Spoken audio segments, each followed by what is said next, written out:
Good evening, dear listeners. Welcome to this serene corner of history, where we embark on a gentle journey through time, wrapped in the soft embrace of knowledge and tranquility. As you settle into a comfortable position, I invite you to take a deep breath, allowing the air to fill your lungs, and then release it slowly, letting go of the day's worries and stresses. This moment is yours, a precious space dedicated to relaxation and exploration. Tonight, we turn our attention to a rather unique topic, the monotonous history of the Roman Forum vendor permitting processes and compliance checklists.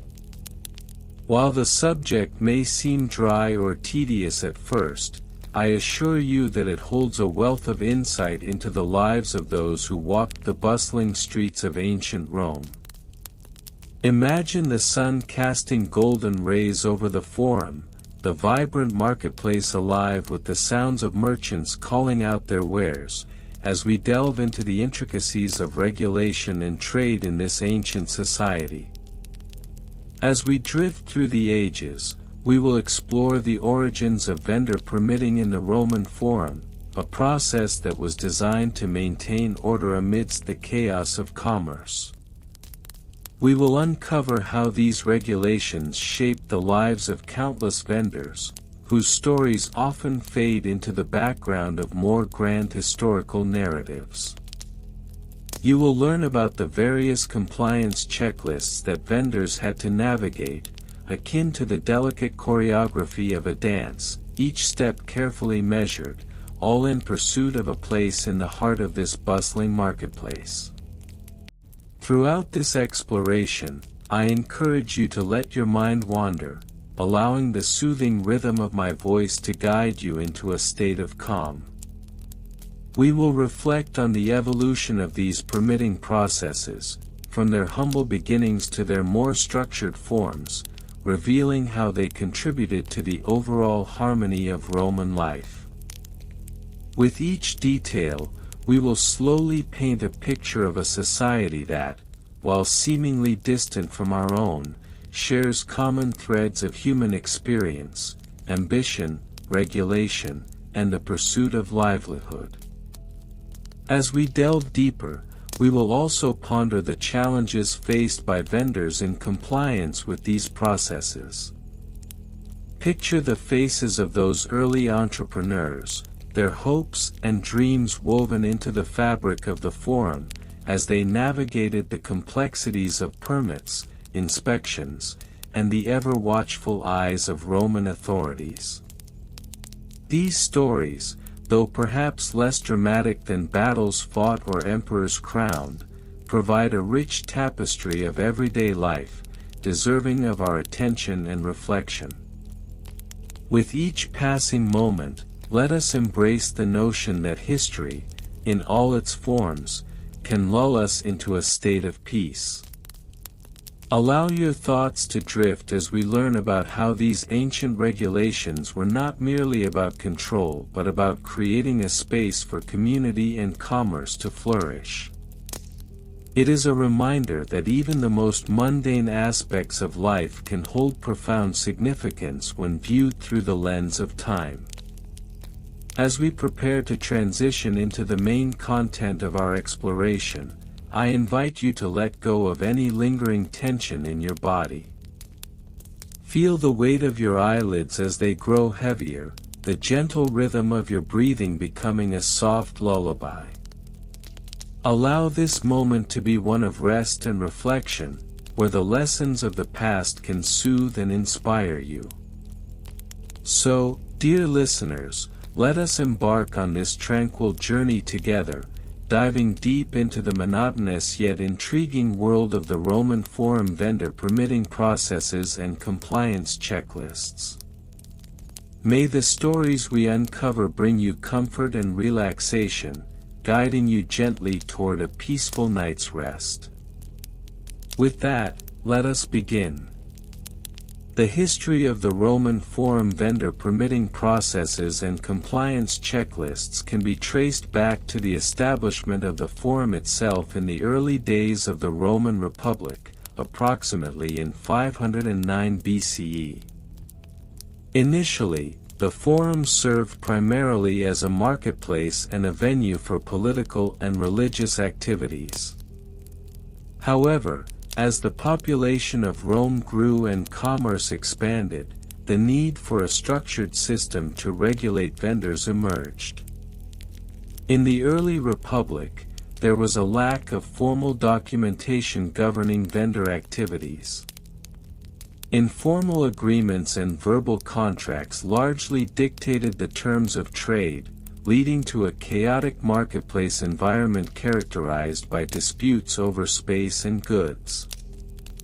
As trade increased, the Senate recognized the necessity of establishing a more regulated approach to vendor activities. Thus, around 450 BCE, the 12 Tables were enacted, providing a rudimentary legal framework that included basic regulations for vendors, although these were primarily focused on property rights and contractual agreements. By the mid-3rd century BCE, as the Forum expanded and architectural developments such as the Basilica Aemilia, constructed around 179 BCE, and the Curia Hostilia, rebuilt circa 44 BCE, transformed the physical landscape, the need for a comprehensive permitting process became increasingly evident. The Basilica Aemilia served not only as a marketplace but also as a space for legal proceedings, emphasizing the need for formalized vendor compliance. It was during this period that the first formalized standards for vendor permits began to emerge, though they remained rudimentary. In 55 BCE, the Lex Julia de Annona was introducing a pivotal regulatory framework for the distribution of grain and other staple goods within the Forum. This legislation mandated that all vendors must possess an official permit issued by the aediles, the elected officials responsible for public buildings and the regulation of public festivals. The aediles were charged with overseeing the compliance of vendors, ensuring that they adhered to the established standards, which included the requirement to maintain sanitary conditions and proper weights and measures. The architectural features of the Forum during this time also played a significant role in vendor operations. The Forum was characterized by various temples, basilicas, and public spaces, including the Temple of Saturn and the Rostra, which were often crowded with vendors peddling their wares. The physical layout necessitated a clear demarcation of vendor spaces, which the aediles began to enforce more strictly. The initial compliance checklists were rudimentary, primarily focusing on the type of goods sold and the cleanliness of the vendor's stall. By the time of the late Republic, around 100 BCE, the vendor permitting process had evolved to include more detailed regulations. The Lex Cornelia de Re Publica, 81 BCE, introduced stricter guidelines regarding the types of goods allowed for sale in the Forum and stipulated that vendors could only operate within designated areas. This regulation was aimed at reducing the congestion that had plagued the Forum, as well as improving public health standards. Compliance checklists began to include items such as vendor identification, stall location, and a checklist for health and safety standards. As the Roman Empire expanded in the 1st century CE, the administrative procedures governing vendor permitting became increasingly bureaucratic. Under Emperor Augustus, who reigned from 27 BCE to 14 CE, the administration instituted a more systematic approach to vendor regulation. The aediles were required to maintain records of all permits issued, and a centralized database was established to track vendor compliance. This marked a significant shift towards formalized record-keeping in the history of Roman administration. The architectural developments of the Forum during this period also necessitated further adjustments to vendor regulations. The construction of the Forum of Augustus, completed in 2 BCE, and the Forum of Nerva, completed in 97 CE, introduced additional space for vendors, yet also increased the complexity of compliance monitoring. The aediles implemented strict zoning regulations, requiring vendors to submit detailed architectural plans of their stalls, which were subject to approval. By the 2nd century CE, under the reign of Emperor Hadrian, the vendor permitting process had become highly structured. The compliance checklist had expanded to include not only health and safety requirements but also aesthetic guidelines, which mandated that vendor stalls conform to specific architectural styles consistent with the grandeur of the forum's surroundings. Vendors were required to submit designs for their stalls, which were reviewed by a committee of architects and city planners responsible for maintaining the aesthetic integrity of the forum. Additionally, the daily routines of vendors became increasingly regimented. All vendors were required to open their stalls by dawn and maintain operating hours until dusk. Each vendor was also mandated to conduct a daily inventory of their goods, ensuring that all items were accurately documented in compliance with the regulations. This practice was not merely a bureaucratic formality, it was a means of preventing fraud and ensuring that all vendors adhered to the pricing standards set forth by the aediles. As the empire transitioned into the 3rd century CE, the complexities of the vendor permitting process continued to grow. The introduction of new commodities and a burgeoning trade network necessitated further refinement of the compliance checklist. In 212 CE, the Edict of Caracalla granted Roman citizenship to all free inhabitants of the empire, leading to an influx of vendors from various provinces into the forum. This demographic shift prompted the need for multilingual compliance checklists, accommodating the diverse backgrounds of the new vendors. The architectural landscape of the forum during this period was characterized by the construction of the Basilica Ulpia, completed in 113 CE, which further expanded the area available for vendors. The presence of this monumental structure necessitated additional regulatory measures to ensure that the increased foot traffic did not compromise the safety and orderliness of vendor operations. Compliance checklists now included provisions for crowd control measures and the assignment of specific vendor locations to mitigate congestion. During the decline of the Western Roman Empire in the late 4th and early 5th centuries CE, the vendor permitting process began to reflect the broader socio-political instability of the time. The administrative structures that had once ensured compliance became less effective as resources dwindled. The records maintained by the aediles became sporadic, and the once rigorous checklists were often disregarded. Despite these challenges, vendors continued to operate, relying on informal agreements and a shared understanding of traditional practices. By the time the Western Roman Empire officially fell in 476 CE, the processes governing vendor permits had devolved into a state of disarray. The architectural grandeur of the forum remained, but the administrative rigor that once characterized its vendor operations had largely dissipated.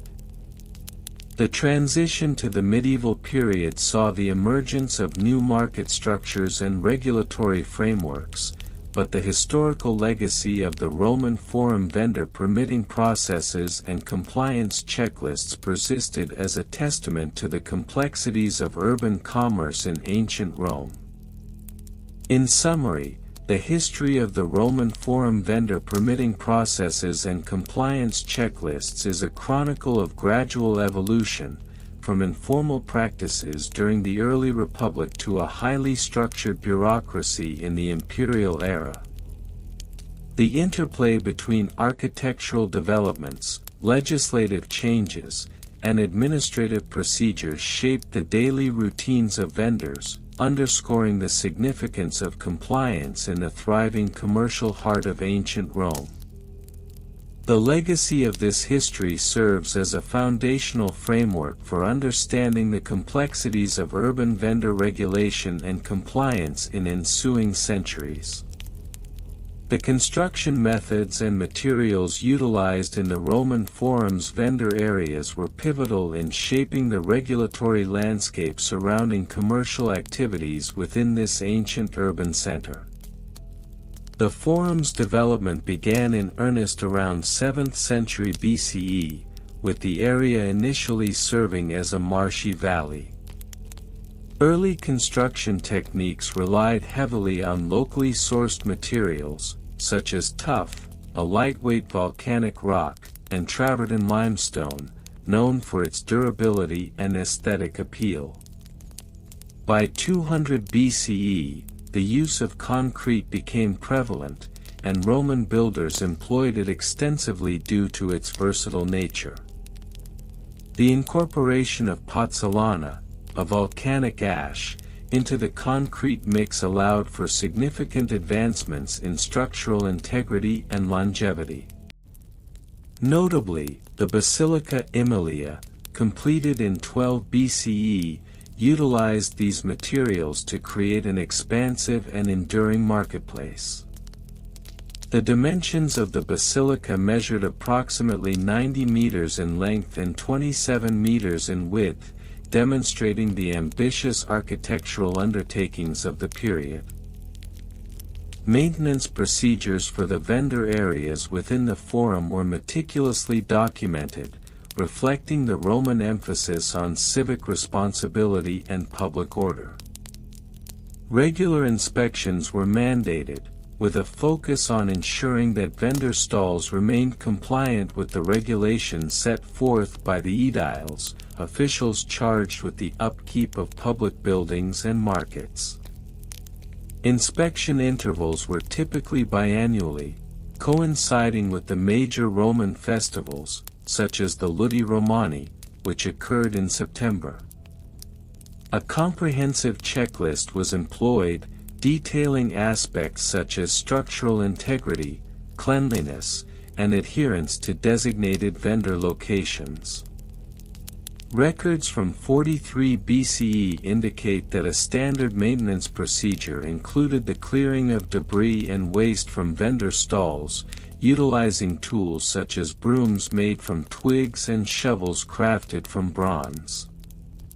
Such actions were crucial in maintaining public health and aesthetic standards, as the Forum served as a major gathering place for citizens and visitors alike. The maintenance costs associated with these activities were documented in ledgers maintained by the aediles, with expenditures typically ranging from 1,500 to 3,000 denarii annually, depending on the scale of the vendor operations. Financial records reveal that the costs associated with vendor permitting processes were systematically tracked throughout the history of the Forum. The licensing fees imposed on vendors varied depending on the type of goods sold, with a standardized fee structure implemented by 27 BCE. For instance, vendors dealing in perishable goods, such as fruits and vegetables, were charged 8 denarii per annum, while those selling luxury items, such as silks and spices, faced fees upwards of 50 denarii. This graduated fee system reflected the importance placed on regulating commerce to ensure fair competition and the quality of goods available to the public. Personnel involved in the oversight of vendor activities consisted of several roles, each with specific job descriptions. The aediles, typically elected officials, bore primary responsibility for the enforcement of vendor regulations. Their duties included conducting inspections, overseeing compliance checklists, and adjudicating disputes between vendors. The role of the aedile carried significant responsibilities, as reflected in historical records indicating that these officials were often required to work closely with the local magistrates to maintain order within the forum. Additionally, the role of the quaestor, a financial officer, was integral to managing the economic aspects of vendor operations. The quaestor was tasked with maintaining financial records and ensuring that licensing fees were collected and properly documented. The importance of accurate financial oversight is underscored in a decree from 27 BCE, which mandated that all financial transactions be recorded in triplicate to prevent discrepancies. Technical specifications for vendor stalls within the forum were rigorously defined. Stalls were often constructed with dimensions of approximately 3 meters in width and 2 meters in depth, providing sufficient space for the display of goods while adhering to the overall spatial organization of the forum. Each stall was typically required to have a roof to protect merchandise from the elements, which was often constructed from thatch or tiles, with a minimum height of 2.5 meters to ensure visibility and accessibility. In terms of materials, the use of timber for stall construction was common, particularly in the earlier periods of the forum's development. However, as regulations evolved, there was a marked shift towards more durable materials, such as stone and brick, especially in the wake of the Great Fire of Rome in 27 CE. This catastrophic event prompted a re-evaluation of construction standards, resulting in the implementation of stricter codes that mandated the use of fire-resistant materials for all vendor stalls. Furthermore, the technical specifications extended to the layout of the vendor areas, which were designed to facilitate both pedestrian traffic and the efficient display of goods. A thorough examination of the forum's layout reveals a grid-like pattern, with vendor stalls strategically positioned to maximize visibility and accessibility for customers. The width of the main thoroughfare, known as the Via Sacra, was approximately 6 meters, allowing for the passage of both foot traffic and the occasional cart. Compliance with these technical specifications was enforced through a series of inspections conducted by the aediles. Vendors were required to submit blueprints of their stall designs for approval, adhering to the established guidelines. Failure to comply with these specifications could result in fines, revocation of vendor licenses, or, in extreme cases, removal from the forum altogether.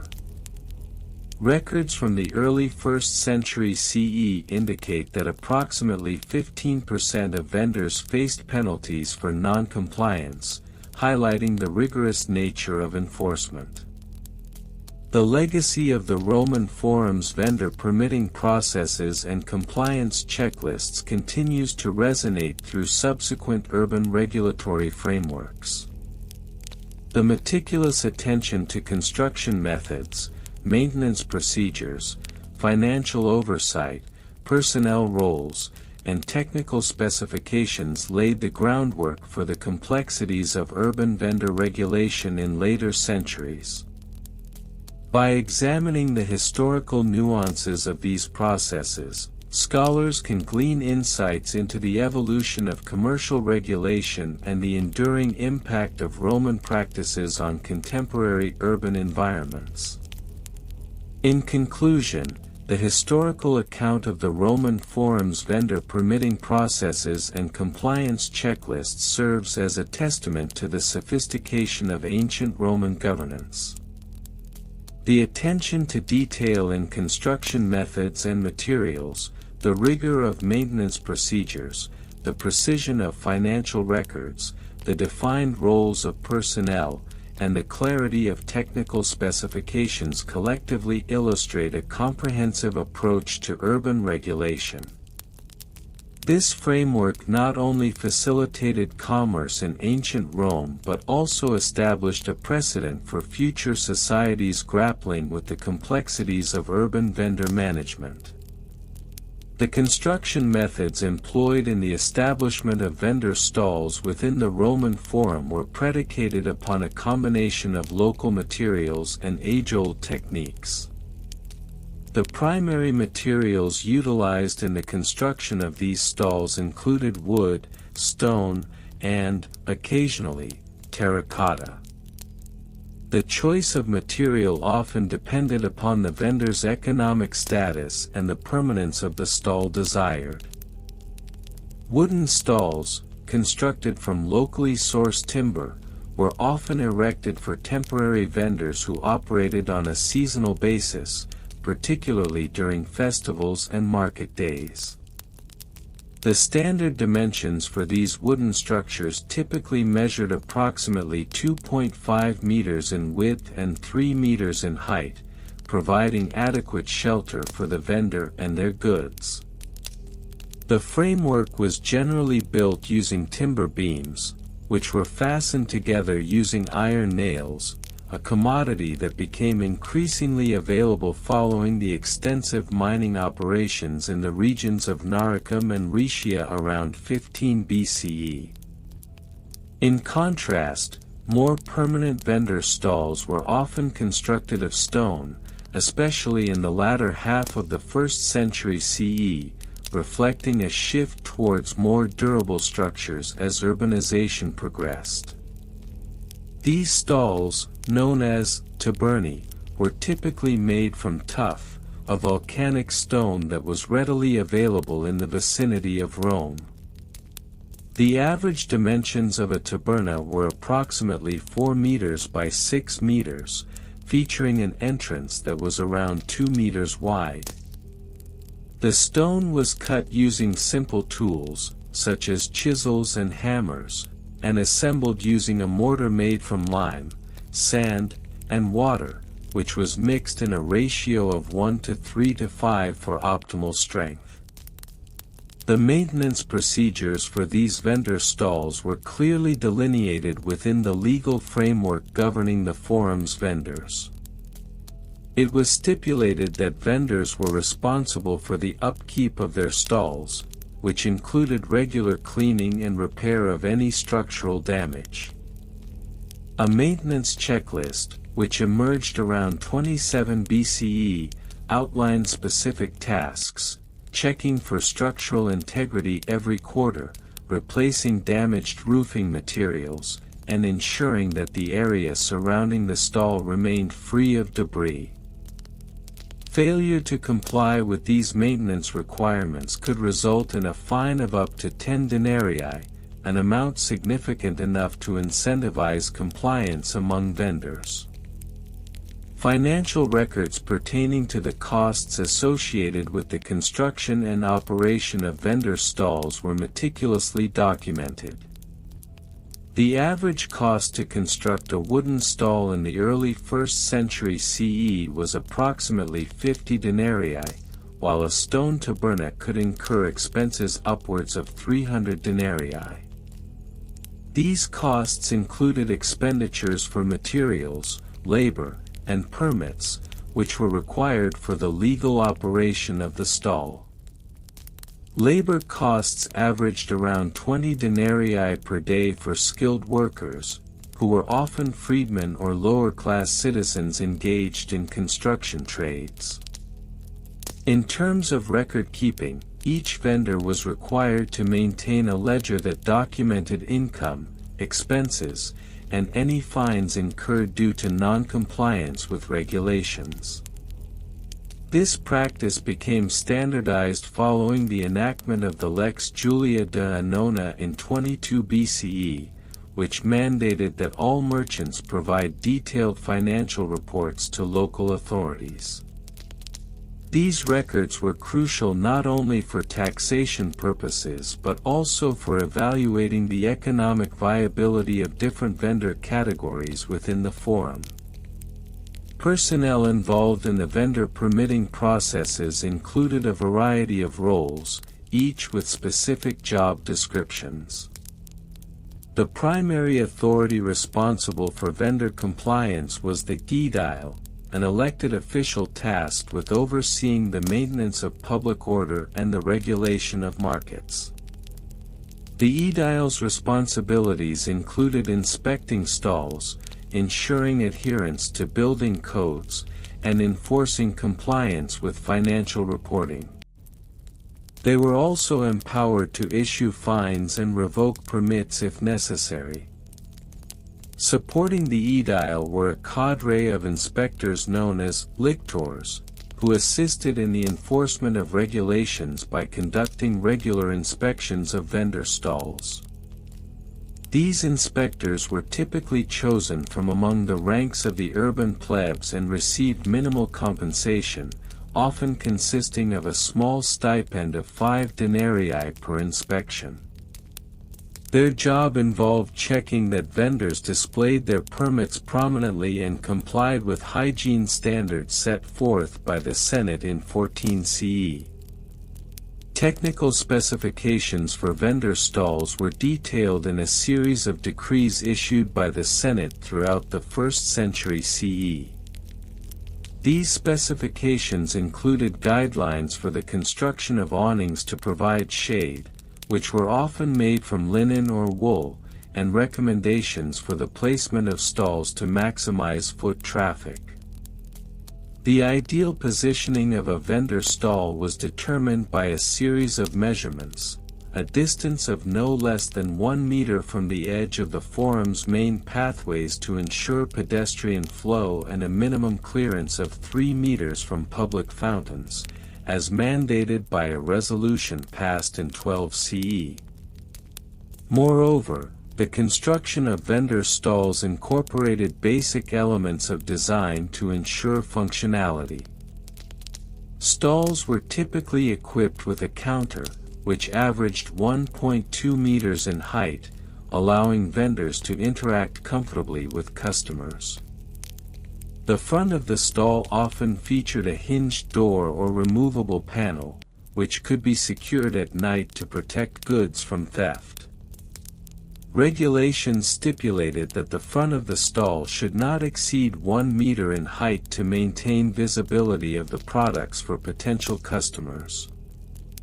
As the Roman Empire expanded and the demand for goods in the forum increased, additional regulations were introduced to manage vendor activities. In 43 CE, the Lex Mercatoria was passed, which established a framework for the types of goods that could be sold in the forum. This legislation categorized products into 3 primary groups: foodstuffs, textiles, and miscellaneous goods, each with its own set of compliance standards. For example, vendors selling food were required to adhere to strict hygiene regulations, ensuring that food was stored at appropriate temperatures and that all perishables were clearly marked with sell-by dates. The compliance checklists utilized by inspectors included detailed criteria for assessing vendor stalls. These checklists, developed around 30 CE, comprised several aspects of operation: cleanliness of the stall, visibility of permits, proper storage of goods, and adherence to pricing regulations.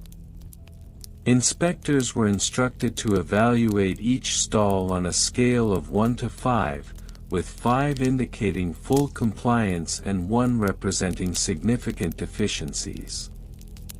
Vendors receiving a score of 3 or below were subject to immediate penalties, which could include fines or temporary suspension of their operating permits.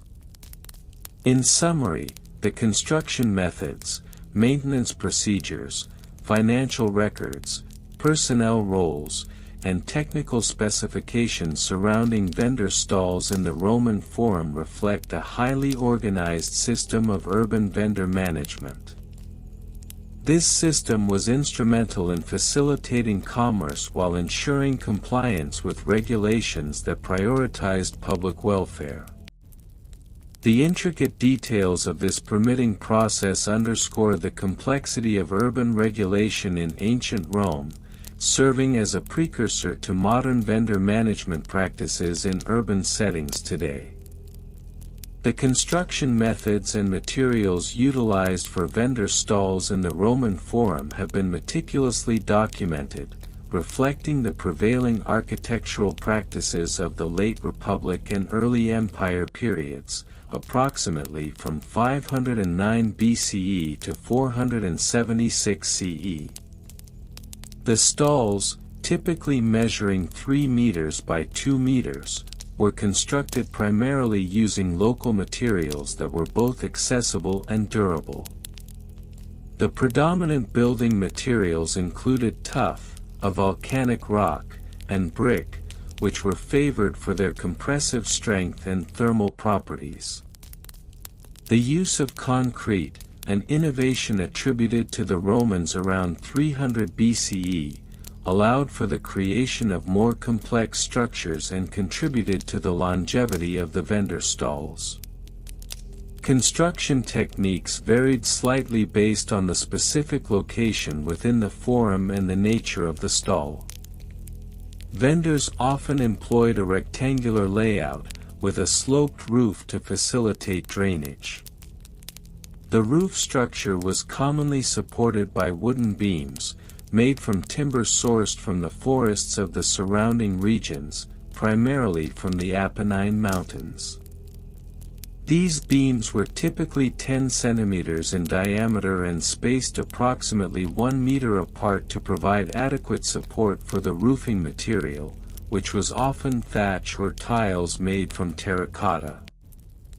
The walls of the stalls were generally constructed from a combination of tough blocks measuring 30 cm x 15 cm x 10 cm and plastered with a mixture of lime and sand to enhance weather resistance and aesthetic appeal. Maintenance procedures for these stalls were outlined in various municipal codes, with specific mandates regarding the upkeep of the structures to ensure compliance with local regulations. Regular inspections were conducted biannually, typically in March and September, to assess the structural integrity of the stalls and their compliance with the aesthetic standards set forth by the aediles, the elected officials responsible for public works and urban maintenance. Vendors were required to maintain a clean and orderly stall, with fines imposed for neglect or deterioration due to lack of maintenance. The average cost of repairs, including materials and labor, was documented to be around 50 sestertii per annum, translating to approximately 1/20th of a typical vendor's annual revenue. The financial records associated with the vendor permitting processes in the Roman Forum were comprehensive and detailed. Each vendor was required to maintain an exhaustive ledger documenting daily sales, expenses, and compliance-related costs. The records, often inscribed on wax tablets or parchment, included columns for itemized sales, which were typically recorded in sestertii. For example, a vendor selling olives might document sales such as 20 kilograms of olives sold at 2 sestertii per kilogram, totaling 40 sestertii for the day. Furthermore, the costs associated with obtaining and renewing vendor permits were also meticulously recorded. The initial permit application fee was established at 100 sestertii, with an annual renewal fee of 50 sestertii, which vendors were obliged to pay by the Ides of January each year. These fees contributed to the overall municipal budget, which was used to fund public projects and maintain the infrastructure of the forum. The financial implications of compliance were significant. Vendors often found themselves allocating nearly 10% of their annual profits towards regulatory costs, which influenced pricing strategies and profit margins. Personnel involved in the vendor permitting process included a range of municipal officials and clerical staff, each with specific job descriptions and responsibilities. The aediles, responsible for overseeing public works, were charged with the final approval of vendor permits. These officials were typically elected from the ranks of the senatorial class and were required to have a thorough understanding of urban regulations and vendor compliance. Supporting the aediles were clerks, known as scribi, who maintained the official records and documentation associated with the permitting process. These clerks were expected to possess literacy skills in Latin and Greek, with an emphasis on legal terminology. Their duties included processing applications, maintaining financial records, and preparing reports for the aediles. The scribi, often young men in their late teens or early 20s, received compensation of approximately 10 sestertii per day, reflecting the value placed on administrative efficiency and accuracy within the bureaucratic framework of ancient Rome. Additionally, inspectors known as the vigiles were responsible for enforcing compliance with safety and sanitation regulations. The vigiles conducted inspections of vendor stalls to ensure adherence to health codes, which mandated the proper storage of food items, sanitation standards, and fire safety measures. These inspectors reported directly to the aediles, and their findings were critical in determining whether a vendor retained their permit or faced penalties for non-compliance. Technical specifications for the vendor stalls were dictated by a combination of local ordinances and broader architectural guidelines established by the Roman Senate. These specifications included dimensions for stalls, height restrictions, and materials to be used in construction. The maximum height of vendor stalls was set at 2.5 meters, ensuring that they did not obstruct the flow of pedestrian traffic within the forum. The width of stalls could not exceed 3 meters, thus maintaining a uniform appearance across the marketplace. Moreover, vendors were required to adhere to specific design elements that aligned with the architectural aesthetics of the forum. For instance, the use of decorative elements such as columns or friezes was permitted, provided that they conformed to the Ionic or Corinthian orders.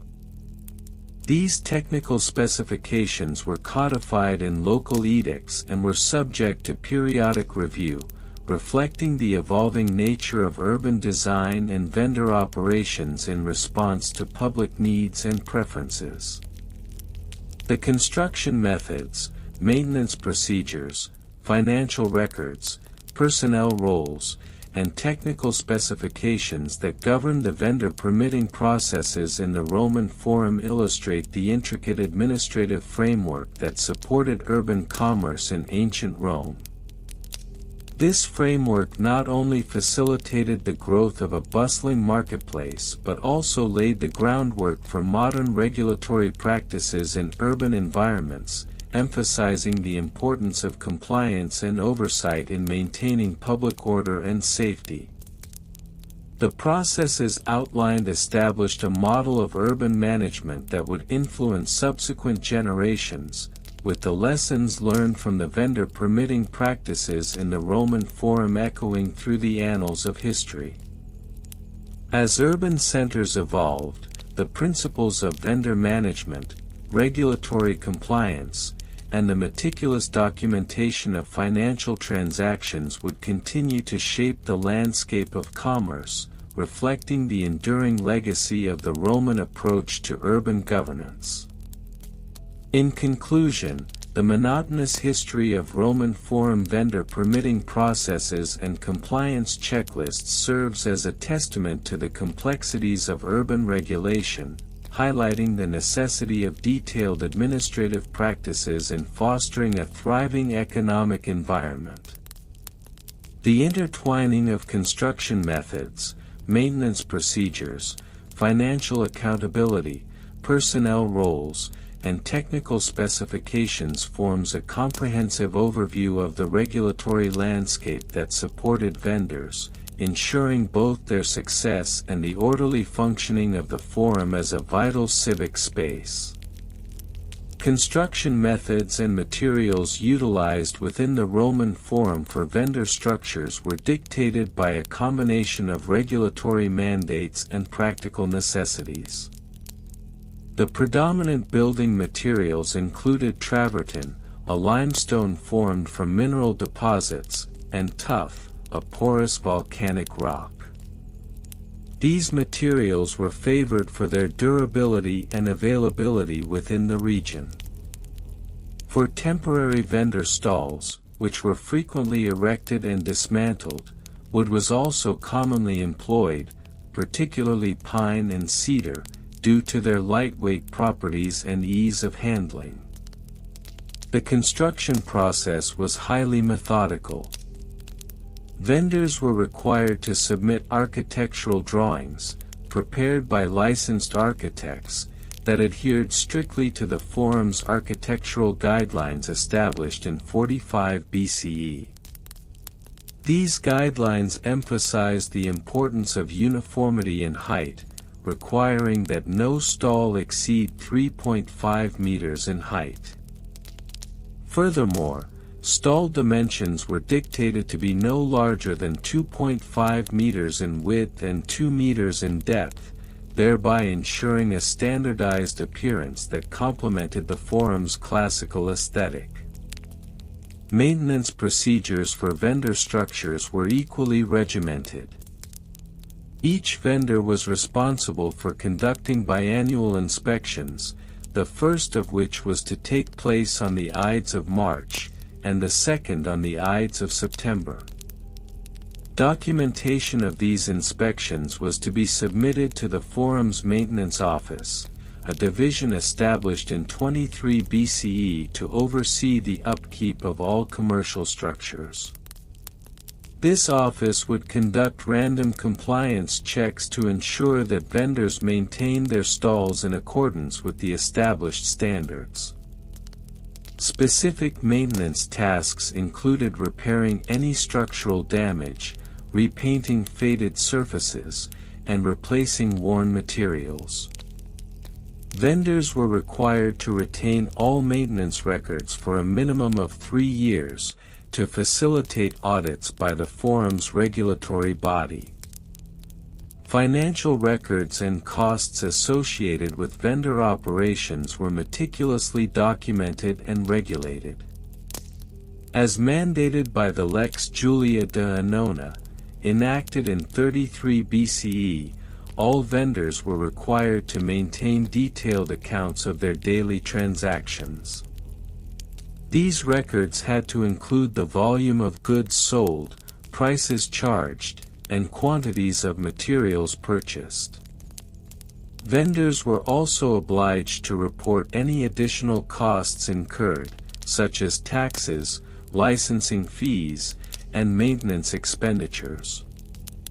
The cost of permits for operating within the Forum was established at 200 denarii annually, a fee that had remained unchanged since its introduction in 40 BCE. Additionally, vendors were subject to a 5% sales tax on all goods sold, which was to be remitted biannually to the municipal treasury. This taxation system, formalized in 27 BCE under Augustus, aimed not only to regulate commerce but also to fund the upkeep of public spaces and services within the forum.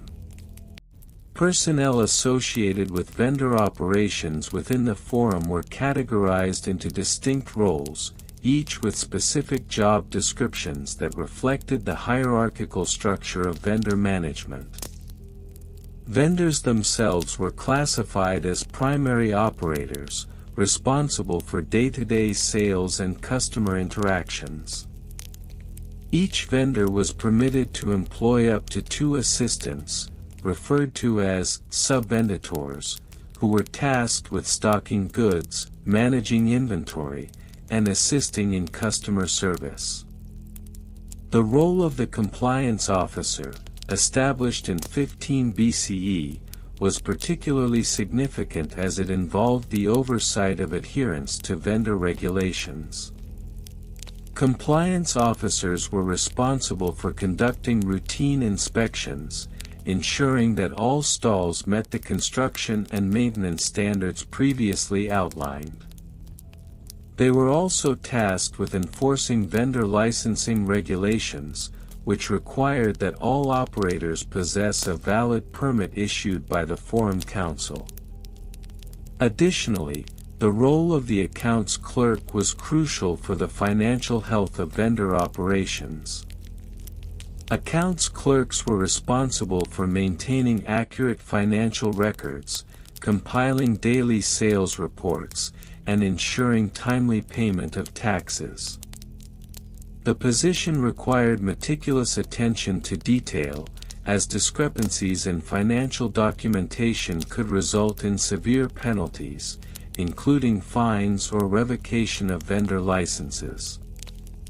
Technical specifications for vendor stalls were strictly defined and required compliance with established guidelines. The stalls were to be constructed with a minimum of 3 supporting columns, each measuring no less than 0.5 meters in diameter, to ensure structural integrity.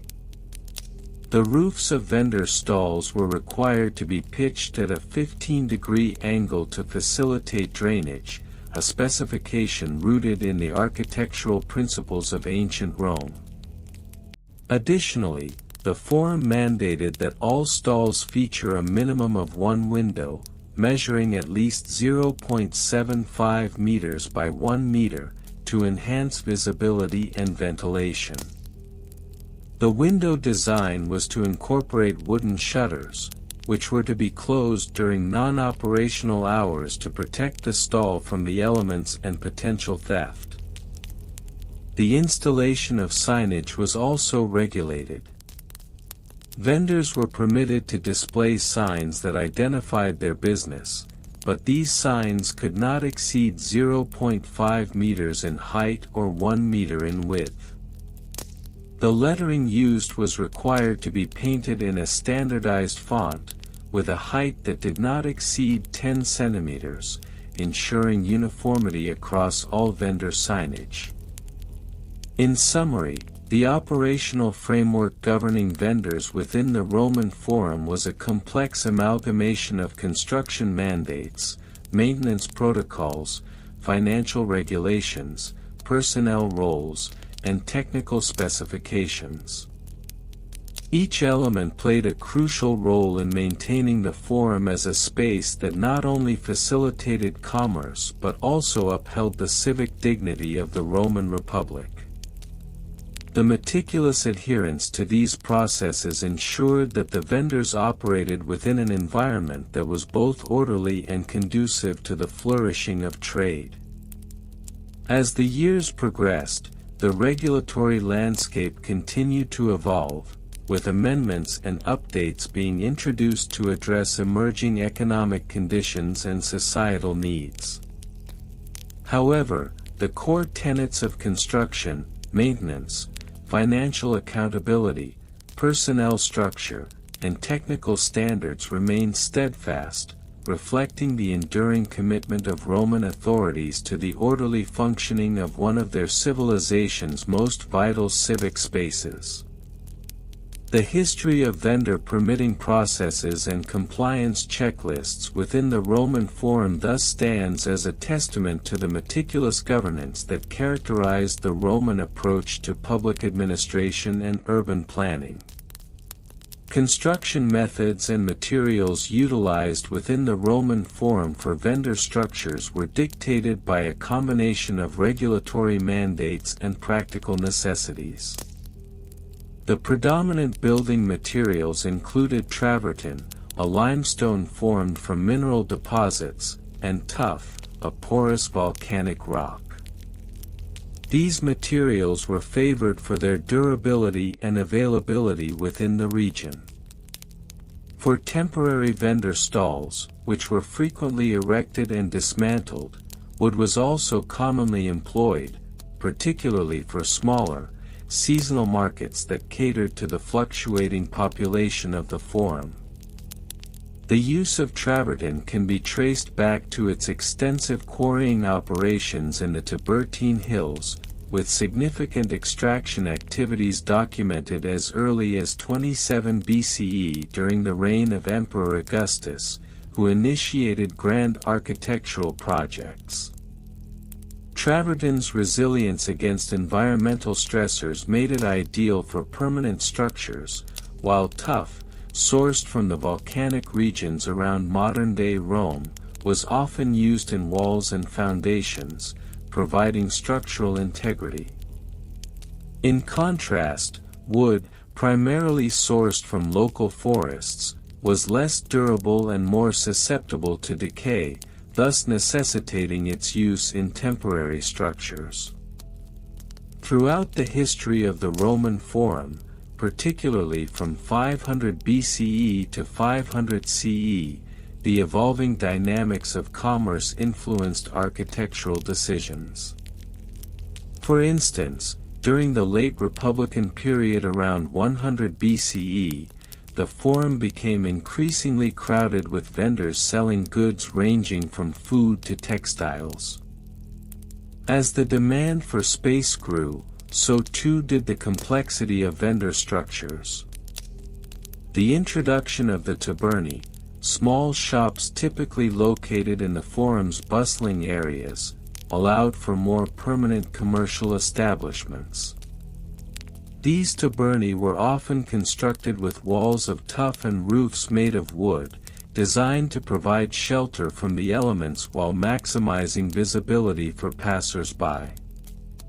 A notable case study can be drawn from the Forum of Trajan, constructed between 106 and 113 CE, which featured an innovative integration of vendor stalls that catered to both locals and visitors.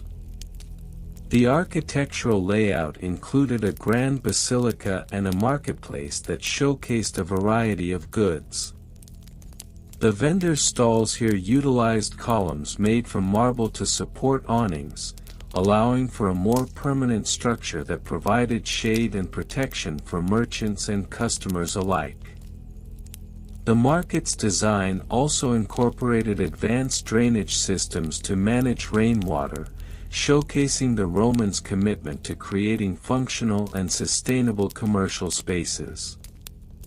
Measurements indicated that some stalls reached lengths of 4 meters and widths of 2.5 meters, providing ample space for displaying wares. In terms of regulatory mandates, the construction of vendor structures in the Forum was governed by strict guidelines set forth by the Senate and local magistrates. These regulations dictated the dimensions, materials, and even the architectural style of the stalls to ensure uniformity and harmony within the Forum's aesthetic. For example, during the reign of Emperor Domitian, 81 to 96 CE, an edict mandated that all vendor stalls align with the Forum's existing structures, maintaining a consistent height of approximately 3 meters. This effort was not merely cosmetic, it also ensured that the stalls did not obstruct views of significant monuments, such as the Curia Julia or the Rostra. The construction processes for these vendor stalls were labor-intensive and often required the collaboration of skilled artisans and laborers. Initial preparation involved selecting a suitable site within the forum, followed by the excavation of the ground to create a stable foundation. The walls were constructed using either tuff or travertine, with the latter often being employed for more permanent structures. The artisans would then use lime mortar to bond the stones together, a technique perfected by Roman builders over centuries. Once the walls were erected, wooden beams were used to create a framework for the roof. This aspect of construction was particularly important for ensuring that stalls could withstand inclement weather while also providing necessary ventilation. The roofs were typically covered with tiles made from terracotta, which were lightweight yet effective at shedding rain. Additional features, such as decorative cornices and painted murals that depicted the goods being sold, were often added to attract customers. Historical context further enriches our understanding of vendor structures in the Roman Forum. By the 3rd century CE, the population of Rome had swelled to over 1 million residents, leading to an even greater demand for goods and services. The Forum became a vibrant hub of activity, with vendors from across the empire setting up shop. The architectural evolution of these structures reflected shifting economic conditions and the increasing complexity of Roman trade networks. In conclusion, the construction methods and materials used for vendor structures within the Roman Forum were influenced by a myriad of factors, including material availability, regulatory frameworks, and evolving market demands. The interplay between permanence and temporality in these structures exemplifies the adaptability of Roman architecture, while also providing a glimpse into the bustling commercial life that characterized one of the ancient world's most significant public spaces.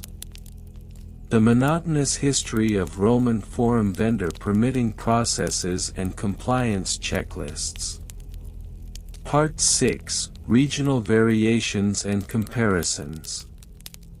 The Roman Forum, as a central hub of political, commercial, and social activity in ancient Rome, necessitated a complex system of vendor permitting that varied significantly across different regions of the Roman Empire. These regional variations were influenced by local customs, economic conditions, and the prevailing bureaucratic frameworks established by local magistrates. For instance, the permitting processes in the provinces of Gaul differed markedly from those in the eastern provinces, such as Asia Minor. In Gaul, the permitting process was often characterized by a more decentralized approach. Local village councils, known as comitia, were granted the authority to issue vendor permits, which fostered a more community-centric oversight of commerce.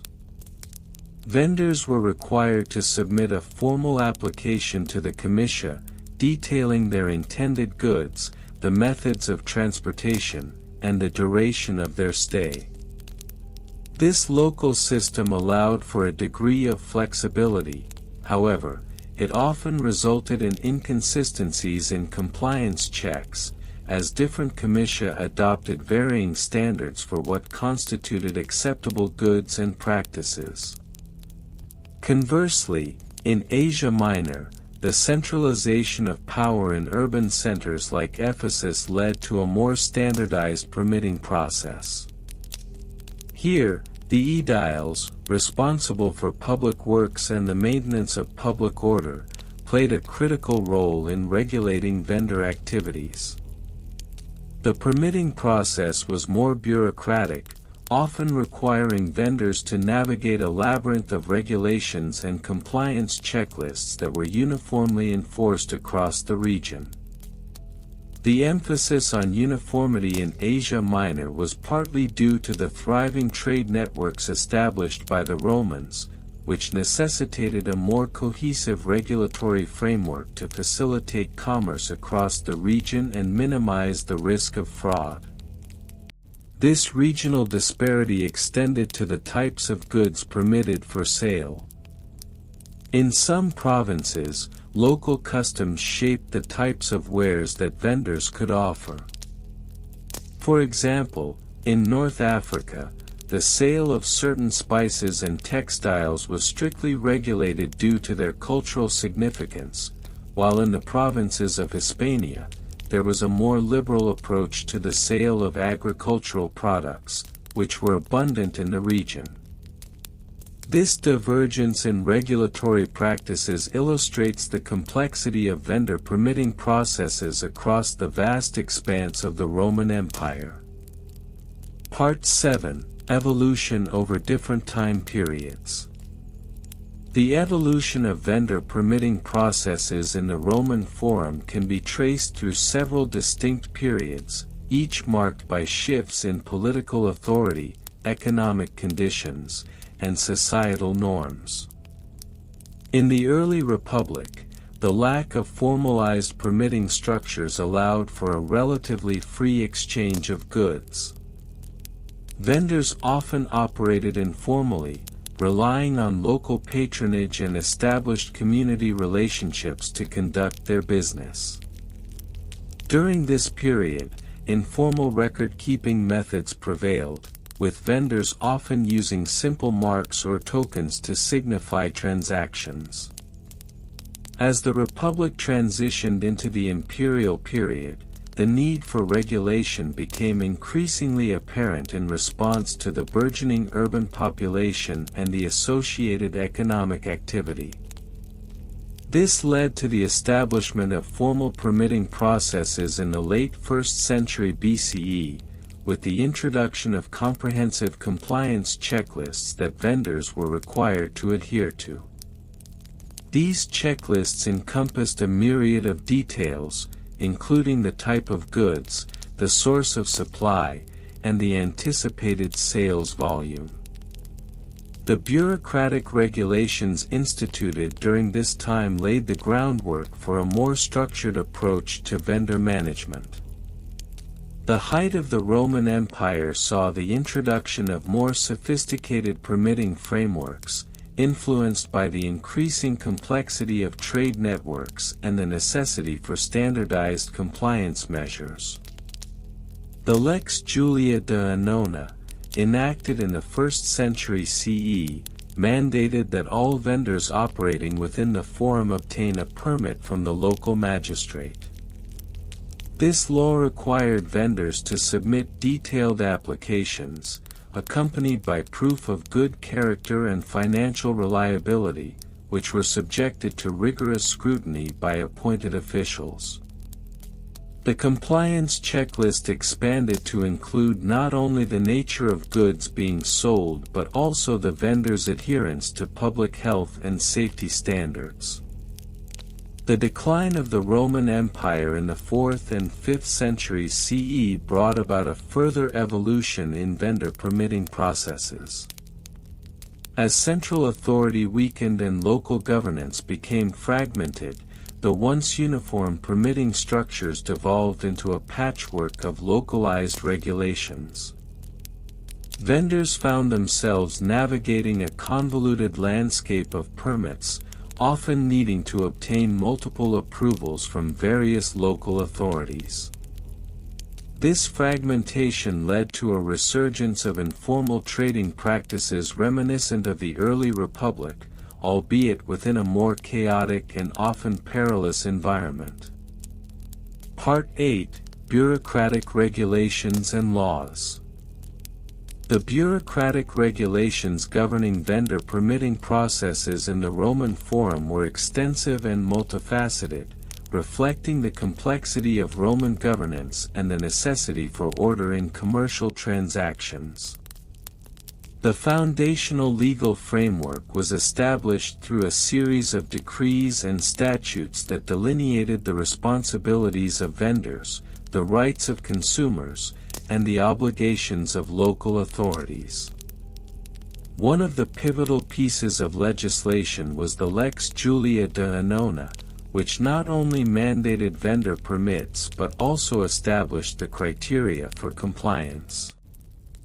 This law outlined the specific types of permits required for different categories of goods, including foodstuffs, textiles, and luxury items.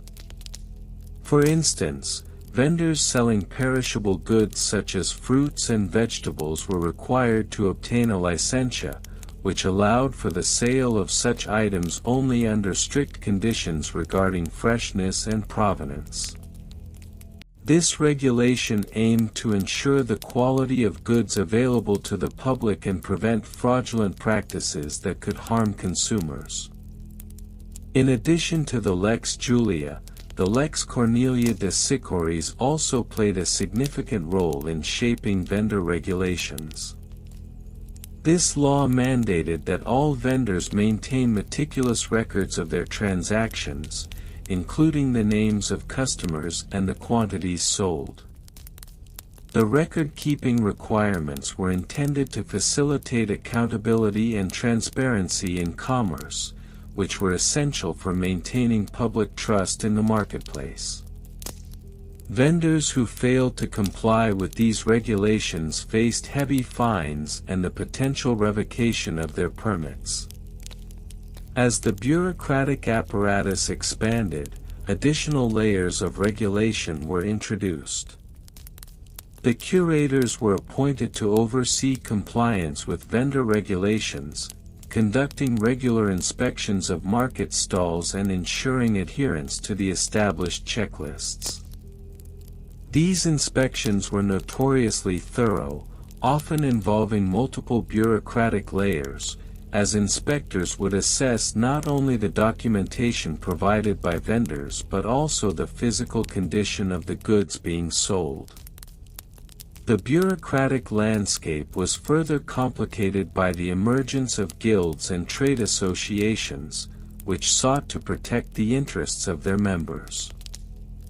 These organizations lobbied for favorable permitting processes, often advocating for exemptions or modifications to existing regulations.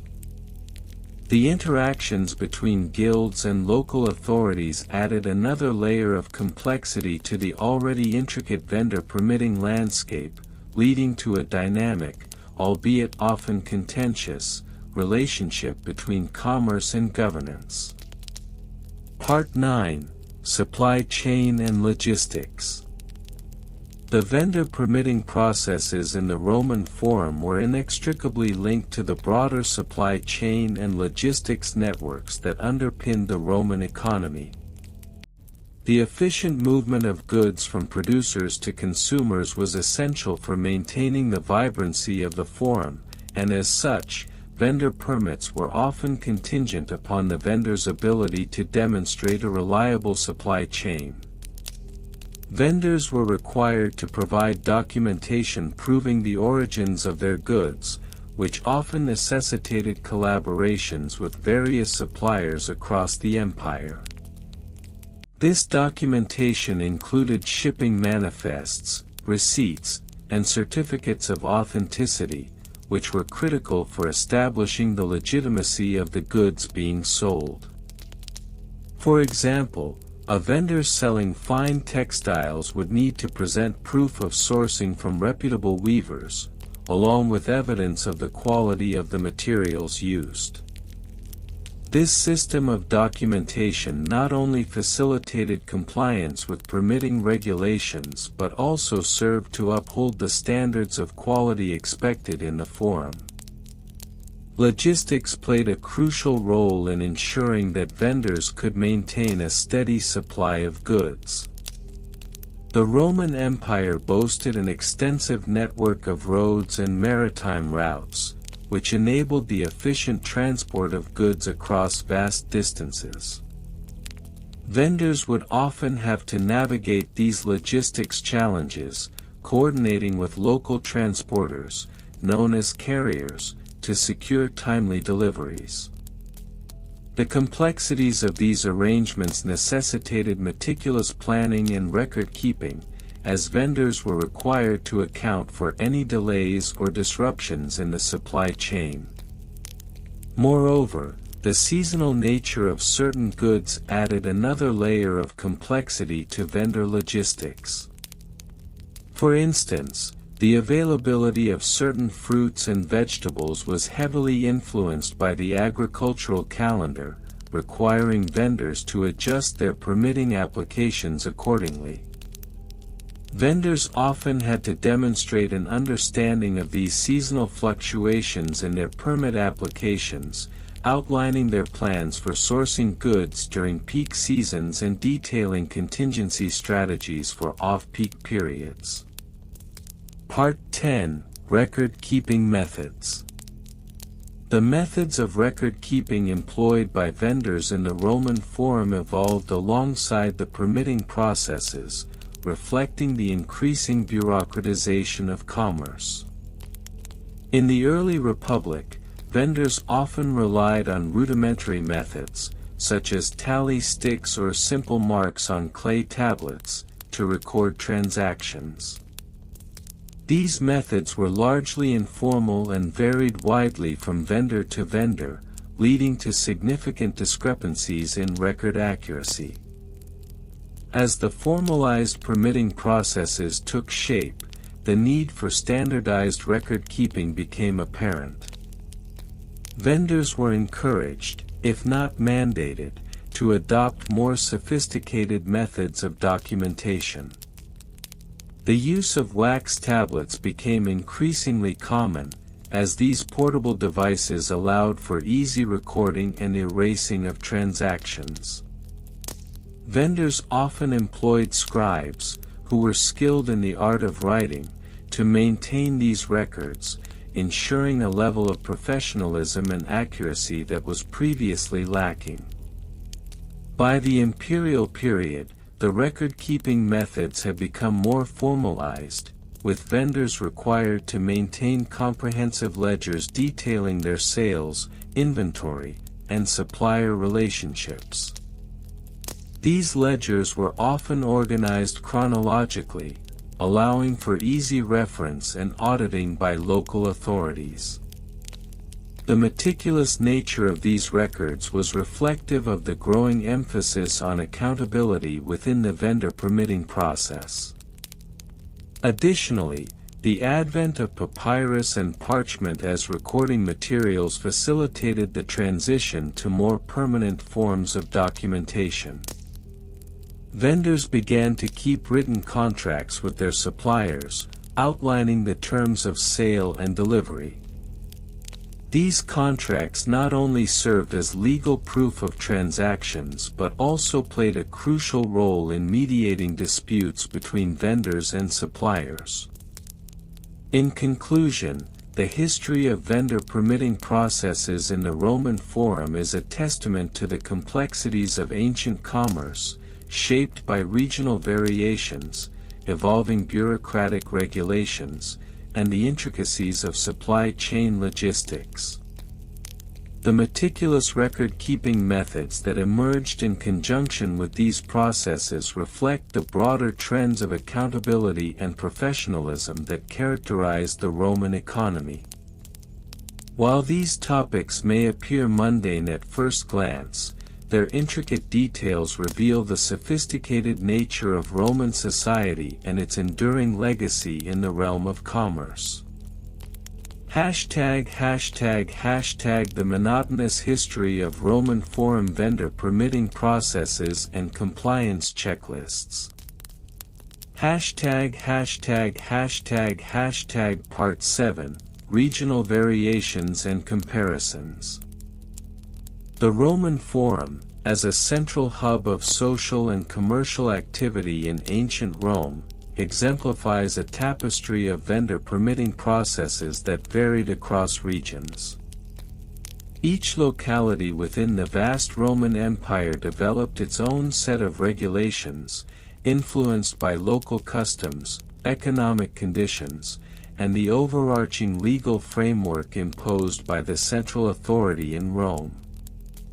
To fully appreciate the nuances of these variations, one must first consider the geographic and cultural diversity of the regions in question. In the heart of Rome, for instance, the permitting process was overseen by the curators, who were appointed officials responsible for maintaining public order and ensuring compliance with established laws. The Lex Aelia de Annona, a law that regulated the supply and distribution of grain, had a profound impact on vendors operating within the forum. These vendors were required to adhere to strict pricing regulations and to provide evidence of their compliance through regular submissions of financial records to the aerarium, the state treasury. Conversely, in provinces such as Gaul or Hispania, the permitting processes tended to be more lenient. Local magistrates often exercised considerable discretion in regulating vendors, which allowed for a more dynamic and adaptive approach to commerce. For example, the Gallic tribes, with their rich traditions of barter and trade, often operated outside the stringent framework established by Roman law. This resulted in a fascinating interplay between Roman and indigenous practices, as local vendors frequently bypassed formal permitting processes altogether. Such variations illustrate the complexity of the Roman Empire's regulatory landscape, demonstrating a tension between central authority and local autonomy. Moreover, the comparison of urban versus rural vendor practices reveals further disparities. In urban settings, such as Pompeii, vendors were required to display their permits prominently at their stalls, often as a means of increasing consumer confidence. In contrast, rural vendors, who relied on informal networks and word of mouth, were less likely to possess official documentation. This divergence in practices raises questions about the effectiveness of regulatory measures and the degree to which they were enforced in less densely populated areas. Part 8, Evolution over different time periods. The evolution of vendor permitting processes in the Roman Forum can be traced through several distinct periods, each marked by significant socio-political changes that influenced regulatory practices. Beginning in the Republic era, the initial framework for vendor permitting was rudimentary at best, reflecting the relatively informal nature of commerce at that time. During this period, vendors often obtained verbal permissions from local magistrates, which were rarely documented, leading to a culture of ambiguity regarding compliance. As Rome transitioned into the imperial era, the regulatory landscape underwent dramatic transformations. The establishment of more formalized administrative structures resulted in the introduction of written permits, which vendors were now required to carry. This shift not only added a layer of bureaucracy but also signaled a growing recognition of the importance of commerce as a means of sustaining the empire's economy. The Lex de Mercatoribus, enacted during the reign of Augustus, mandated that all vendors register their businesses with the censor, a move intended to regulate trade more effectively and ensure adherence to quality standards. By the time of the Severan dynasty, the bureaucratic apparatus had expanded significantly. Vendor compliance checklists became common, with specific requirements for hygiene, weights and measures, and even the ethical sourcing of goods. Vendors were now subject to inspections, and failure to meet the established standards could result in severe penalties, including fines or confiscation of goods. This period marked a notable shift toward a more interventionist approach by the Roman state, reflecting broader trends in governance and societal expectations. The decline of the Western Roman Empire brought about further changes in the vendor permitting processes. With the collapse of centralized authority, many of the formal regulations fell into disuse, leading to a resurgence of informal trade practices. The once complex compliance checklists were replaced by a more chaotic system, where local customs and practices dictated vendor operations. This regression highlights the fragility of bureaucratic systems in the face of broader societal upheaval. Part 9. Bureaucratic Regulations and Laws. The bureaucratic regulations governing vendor activities in the Roman Forum were extensive and multifaceted, reflecting the complexities of managing a bustling commercial environment. The legal framework was built upon a combination of established laws, edicts, and customary practices that evolved over centuries. One of the foundational legal texts was the Corpus Juris Civilis, compiled under the direction of Emperor Justinian in the 6th century. This comprehensive codification of Roman law included provisions specifically addressing commercial activities, including vendor regulations. Among these were stipulations regarding the licensing of vendors, the enforcement of quality standards for goods, and the imposition of penalties for non-compliance. The Lex de Annona was particularly significant, as it created a legal obligation for vendors to maintain accurate records of their sales, which were subject to review by local authorities. In addition to these overarching laws, regional edicts often supplemented the national legal framework.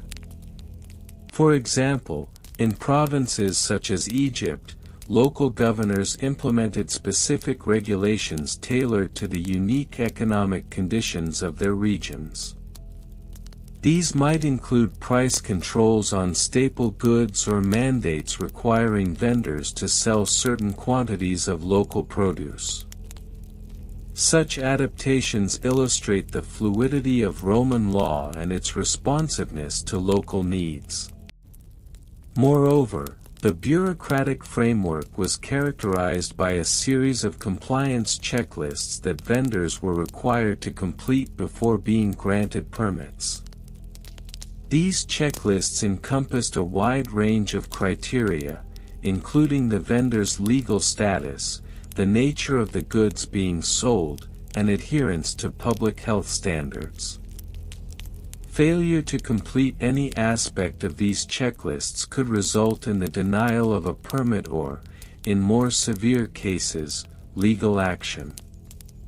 The role of scribes and clerks in this bureaucratic process cannot be overstated. These individuals were responsible for recording vendor information, maintaining compliance records, and facilitating communication between vendors and local authorities.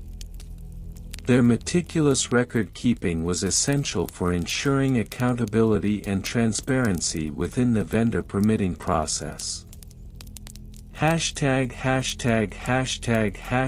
Part 10. Supply Chain and Logistics. The logistics of the vendor permitting process in the Roman Forum were inextricably linked to the broader supply chain that sustained the marketplace. Vendors relied on a network of suppliers, distributors, and transporters to acquire their goods, and the efficiency of this network had a direct impact on compliance with regulatory requirements.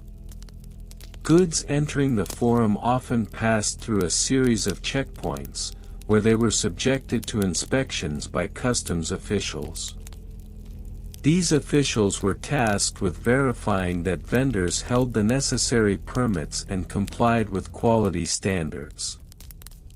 The introduction of the Lex de Mercatus further formalized this process, establishing clear guidelines for the transport and sale of goods within the city. Transport methods varied depending on the nature of the goods. Perishable items, such as fruits and vegetables, required rapid transportation to maintain freshness, leading to the establishment of designated supply routes. Vendors selling such goods often collaborated with local farmers and wholesalers to ensure a steady supply, resulting in a complex web of relationships that underpinned the marketplace. Conversely, non-perishable items, such as pottery and textiles, could be transported over longer distances. These goods often passed through multiple layers of distribution, with each intermediary requiring their own permits and compliance documentation. The resulting bureaucracy was extensive, as each link in the supply chain had to ensure adherence to the regulatory framework. The role of public infrastructure, such as roads and storage facilities, was also crucial in facilitating the logistics of the vendor permitting process. The construction of well-maintained roads enabled smoother transport of goods, while centralized storage facilities allowed for better inventory management and quality control. Vendors were often required to present proof of storage capacity as part of their permit applications, reflecting the importance of logistics in the overall regulatory framework. Part 11, Record-keeping methods. The methods of record-keeping employed within the vendor permitting processes of the Roman Forum were as diverse as the vendors themselves. Accurate and thorough record-keeping was essential for maintaining compliance with regulatory requirements and for ensuring the efficient functioning of the marketplace. During the Republic, record-keeping was primarily a manual task, relying heavily on wax tablets and styluses for documentation. Vendors would maintain logs of their transactions, which were often kept in a simple ledger format. These records typically included details such as the date of sale, the type and quantity of goods sold, and the prices charged. The use of wax tablets allowed for easy modifications, which was particularly convenient in the event of pricing adjustments or returns. As the bureaucracy evolved during the imperial era, so too did the methods of record-keeping. The introduction of parchment and ink revolutionized documentation practices, enabling more durable records that could withstand the test of time. This shift not only improved the quality of records but also standardized the information being collected. Vendors were often required to submit monthly reports to local authorities, detailing their sales figures and compliance with quality standards. The rise of professional scribes further enhanced record-keeping practices. These individuals, often trained in the art of documentation, provided invaluable assistance to vendors who may have lacked the literacy skills necessary to maintain accurate records.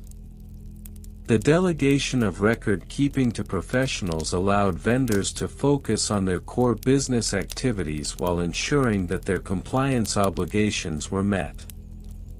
In addition to individual vendors, local authorities maintained their own records of vendor compliance, creating a layered system of documentation.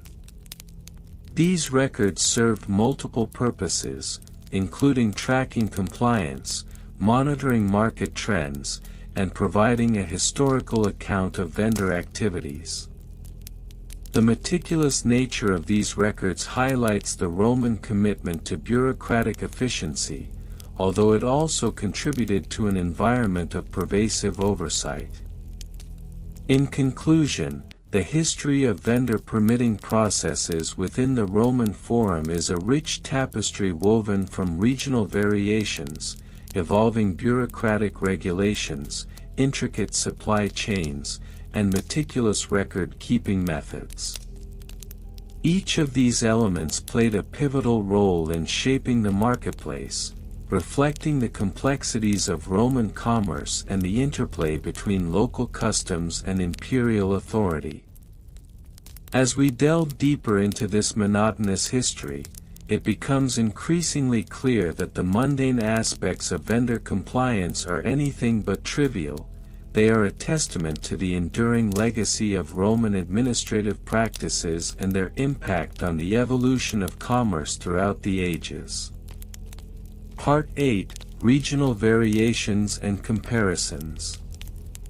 The Roman Forum, as the nucleus of ancient Roman civic life, witnessed an array of vendor permitting processes that varied significantly across different regions of the Roman Empire.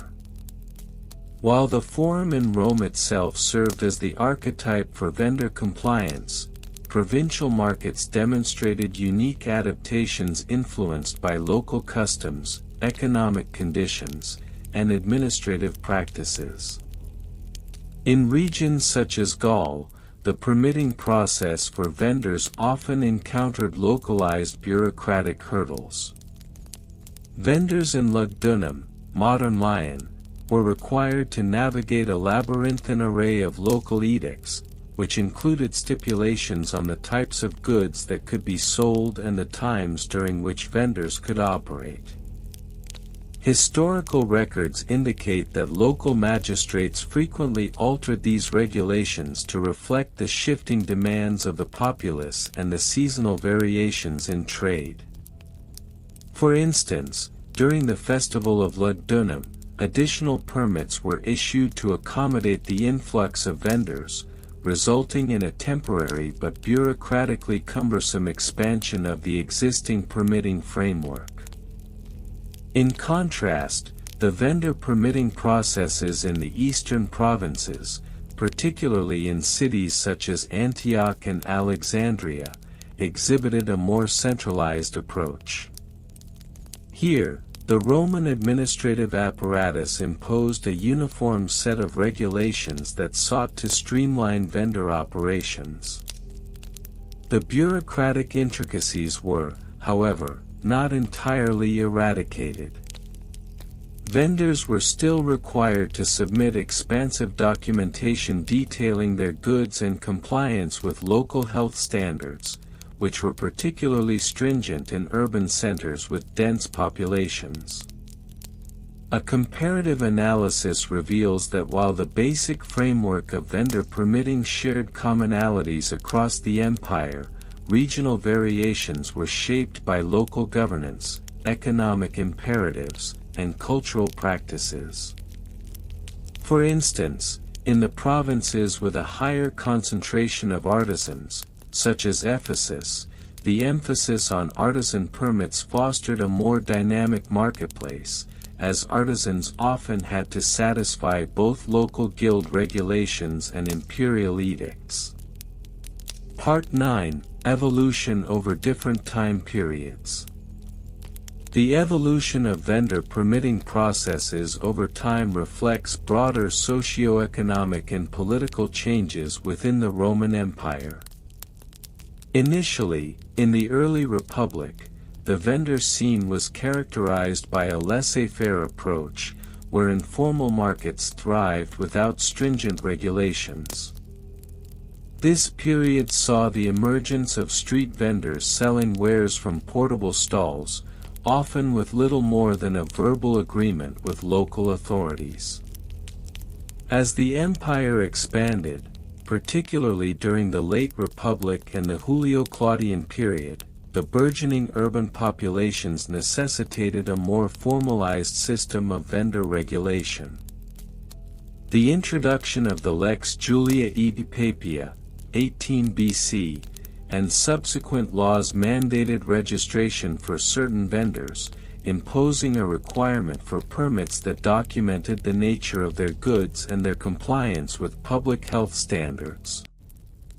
This marked a significant shift towards a more bureaucratic approach, emphasizing the role of local magistrates in enforcing compliance.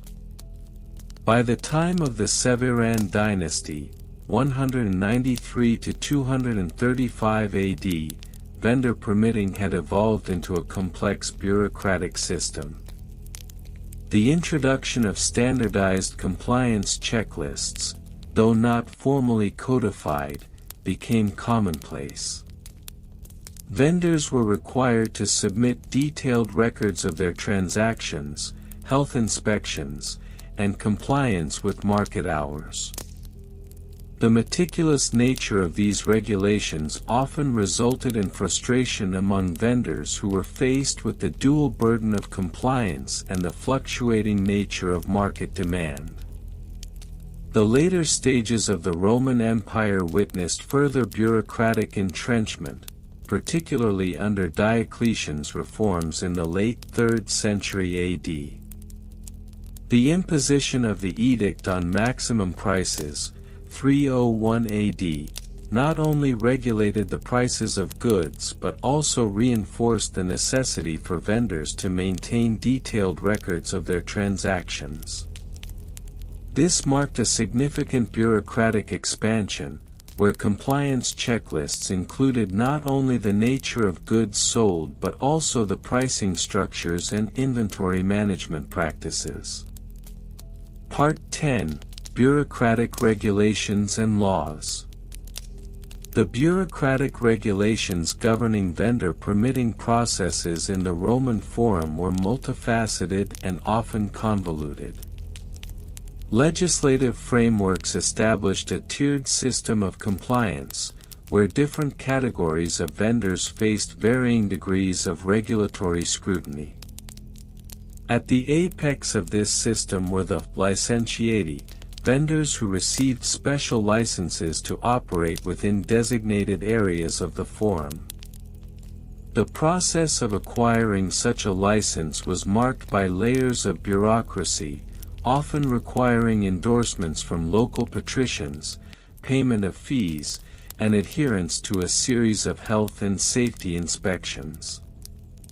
Additionally, the emergence of the censorial regulations during the late Republic added another layer of complexity.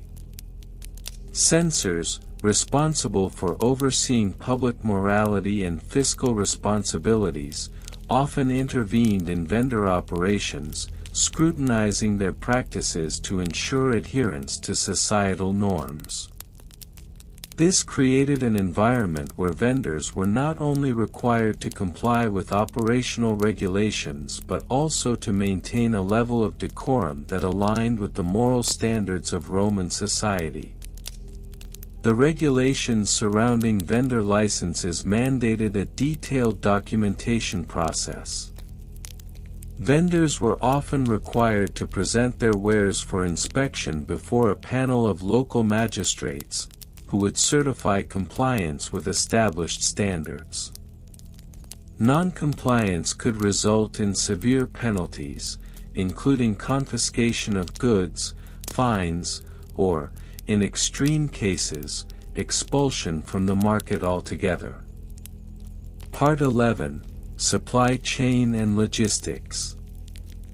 The supply chain and logistics associated with vendor operations in the Roman Forum were intricately woven into the broader fabric of trade and commerce in the empire. Vendors, particularly those dealing in perishable goods such as fruits, vegetables, and fish, faced unique logistical challenges. To mitigate spoilage, vendors often relied on an extensive network of suppliers who ensured a steady flow of fresh goods from surrounding agricultural regions. The transport of goods often necessitated a sophisticated understanding of the geographic and infrastructural landscape of Rome.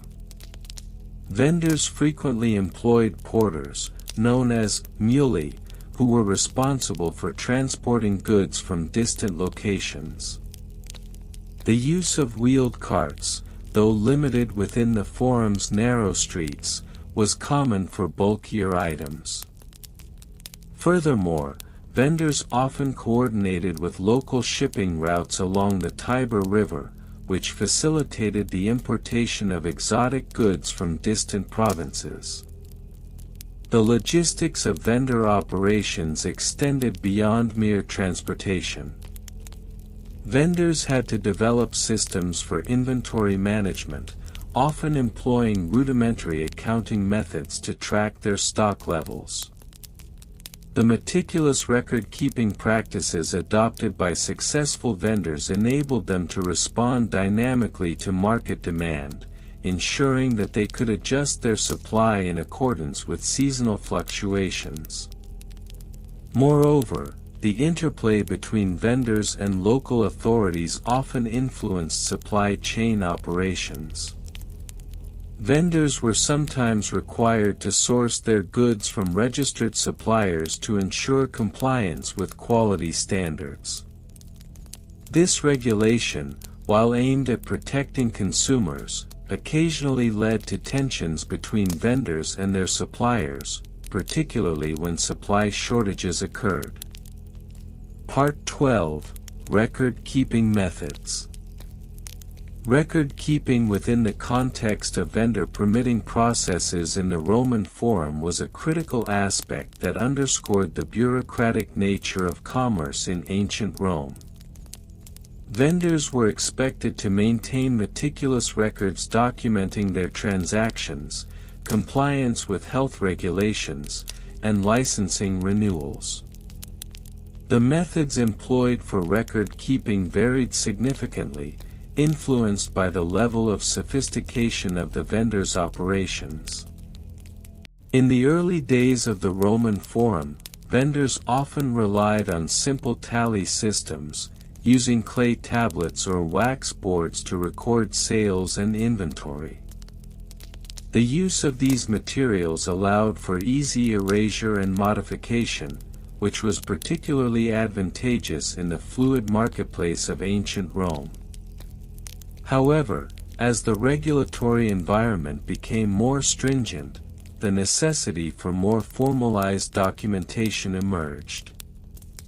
The introduction of parchment and papyrus as record-keeping materials marked a significant evolution in the documentation process. Vendors began to maintain detailed ledgers that not only tracked daily sales but also complied with the increasingly complex regulatory requirements imposed by local authorities. These ledgers often included columns for the date, item descriptions, quantities sold, and prices, reflecting a level of detail that provided insights into consumer behavior and market trends. Additionally, the advent of the tabulae system, where records were compiled into organized tablets, facilitated the sharing of information among vendors and regulatory bodies. This system allowed for a more transparent marketplace, where compliance with regulations could be easily audited by local magistrates. The meticulous nature of record-keeping also served as a safeguard against disputes between vendors and customers, as written documentation provided a basis for resolving conflicts over transactions. In conclusion, the history of the vendor-permitting processes and compliance checklists within the Roman Forum is a tapestry woven from the threads of regional variations, evolving regulations, logistical challenges, and meticulous record-keeping practices. Each of these elements reflects the broader socio-economic landscape of the Roman Empire, where the interplay of commerce and governance shaped the daily lives of vendors and consumers alike. The intricacies of these processes may seem mundane, yet they underscore the importance of regulation in facilitating trade and ensuring public welfare in one of history's most influential civilizations. Part 9: Regional Variations and Comparisons in Vendor Permitting Processes. The Roman Forum, as a bustling epicenter of commerce and social interaction in ancient Rome, necessitated a complex web of regulatory frameworks to govern vendor activities. This complexity was not uniform, rather, it exhibited significant regional variations. The differences in permitting processes across various provinces of the Roman Empire can be attributed to local customs, economic conditions, and administrative practices, which in turn influenced the compliance checklists imposed on vendors. In the provinces of Gaul, for instance, the local authorities were known to adopt a more lenient approach to vendor licensure, often prioritizing local economic development over strict adherence to bureaucratic mandates. Vendors in this region frequently reported a more personalized interaction with local officials, leading to a more expedited approval process. This starkly contrasted with the situation in provinces such as Britannia, where the Roman administration imposed rigorous checks on vendors to ensure compliance with elevated standards of public order and safety.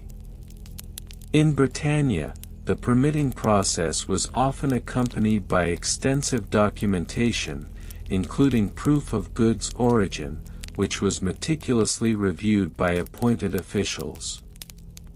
Additionally, the Mediterranean provinces exemplified a hybrid approach, where regional variations were influenced by the proximity to major trade routes.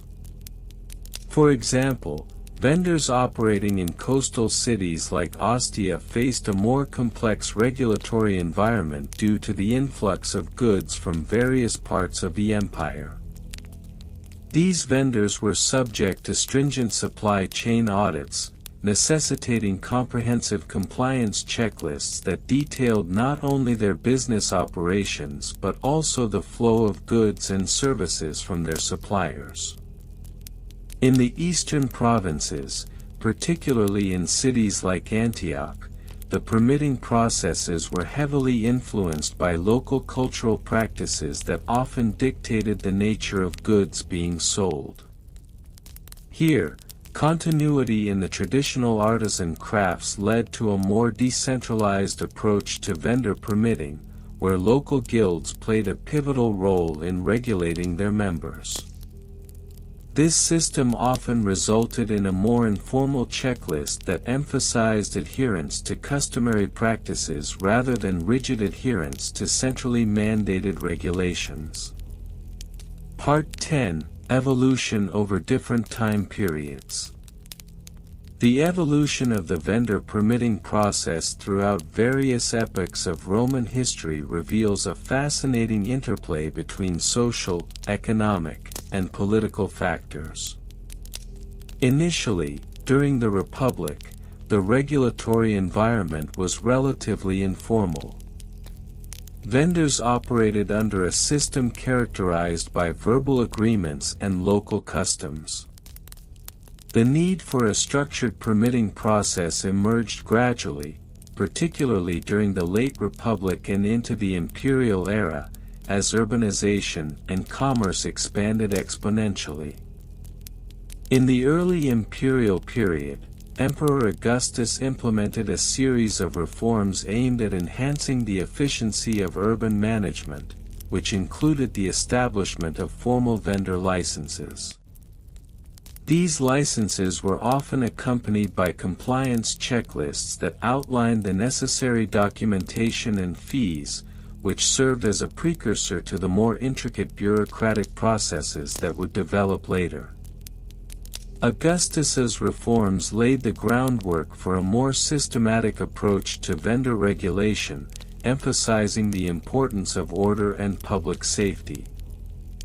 As the empire progressed into the 2nd and 3rd centuries AD, the nature of vendor permitting evolved in response to economic pressures.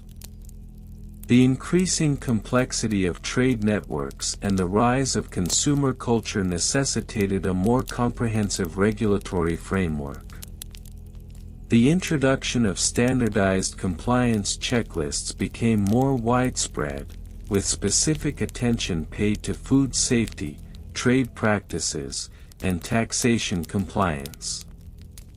This period saw a notable increase in the bureaucratic apparatus responsible for vendor oversight, leading to the establishment of dedicated offices that managed vendor licensing and compliance. During the later periods of the empire, particularly in the 4th and 5th centuries AD, the continued decline of central authority led to significant fragmentation in the vendor permitting processes. Various local officials began to adopt disparate regulations, creating a patchwork of compliance requirements that varied widely across regions. This disorganization often resulted in confusion among vendors, who found themselves navigating a labyrinth of local laws that were frequently at odds with imperial directives. Part 11: Bureaucratic Regulations and Laws. The bureaucratic regulations governing vendor activities in the Roman Forum were extensive and multifaceted. At the heart of these regulations was a series of laws that mandated compliance with safety, quality, and ethical standards. The Lex Julia de Annona, for instance, enacted during the reign of Augustus, established guidelines for the sale of grain and other staple goods, laying the foundation for subsequent regulations governing food vendors. These regulations were often accompanied by detailed bureaucratic procedures. Vendors were required to submit applications detailing their business operations, which included an exhaustive list of their intended goods, the sources of these goods, and the methods of sale. This initial application process was merely the first step in a lengthy bureaucratic labyrinth.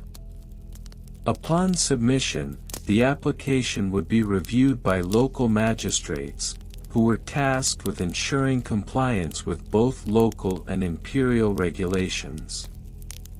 The compliance checklists associated with these applications were notoriously meticulous. Vendors were often required to provide notarized declarations from suppliers to validate the origins of their goods. Furthermore, they needed to furnish proof of adherence to health and safety standards, which could involve inspections by local health officials. Such inspections were typically thorough, covering aspects such as the cleanliness of the selling area, the conditions under which food was stored, and the methods employed in food preparation. In instances of non-compliance, the regulations stipulated a range of punitive measures, from fines to the revocation of vendor licenses. This strict adherence to bureaucratic regulations was emblematic of the Roman approach to governance, where the intertwining of legal frameworks and administrative oversight served to maintain order within the bustling marketplace. Part 12: Supply Chain and Logistics. The intricacies of supply chain management within the context of Roman Forum vendor operations are deserving of substantial exploration. The geographic expanse of the Roman Empire facilitated an extensive trade network, wherein goods traversed vast distances, sometimes from as far afield as the provinces of North Africa or the distant reaches of the eastern Mediterranean. This complexity necessitated a well-oiled logistics apparatus that could support the flow of goods into the Forum, ensuring that vendors were adequately stocked to meet the demands of the populace. Vendors were often required to maintain detailed records of their supply chains, documenting the origin of their goods and the various intermediaries involved in the procurement process. These records served not only as a compliance measure but also as a means of establishing accountability within the supply chain.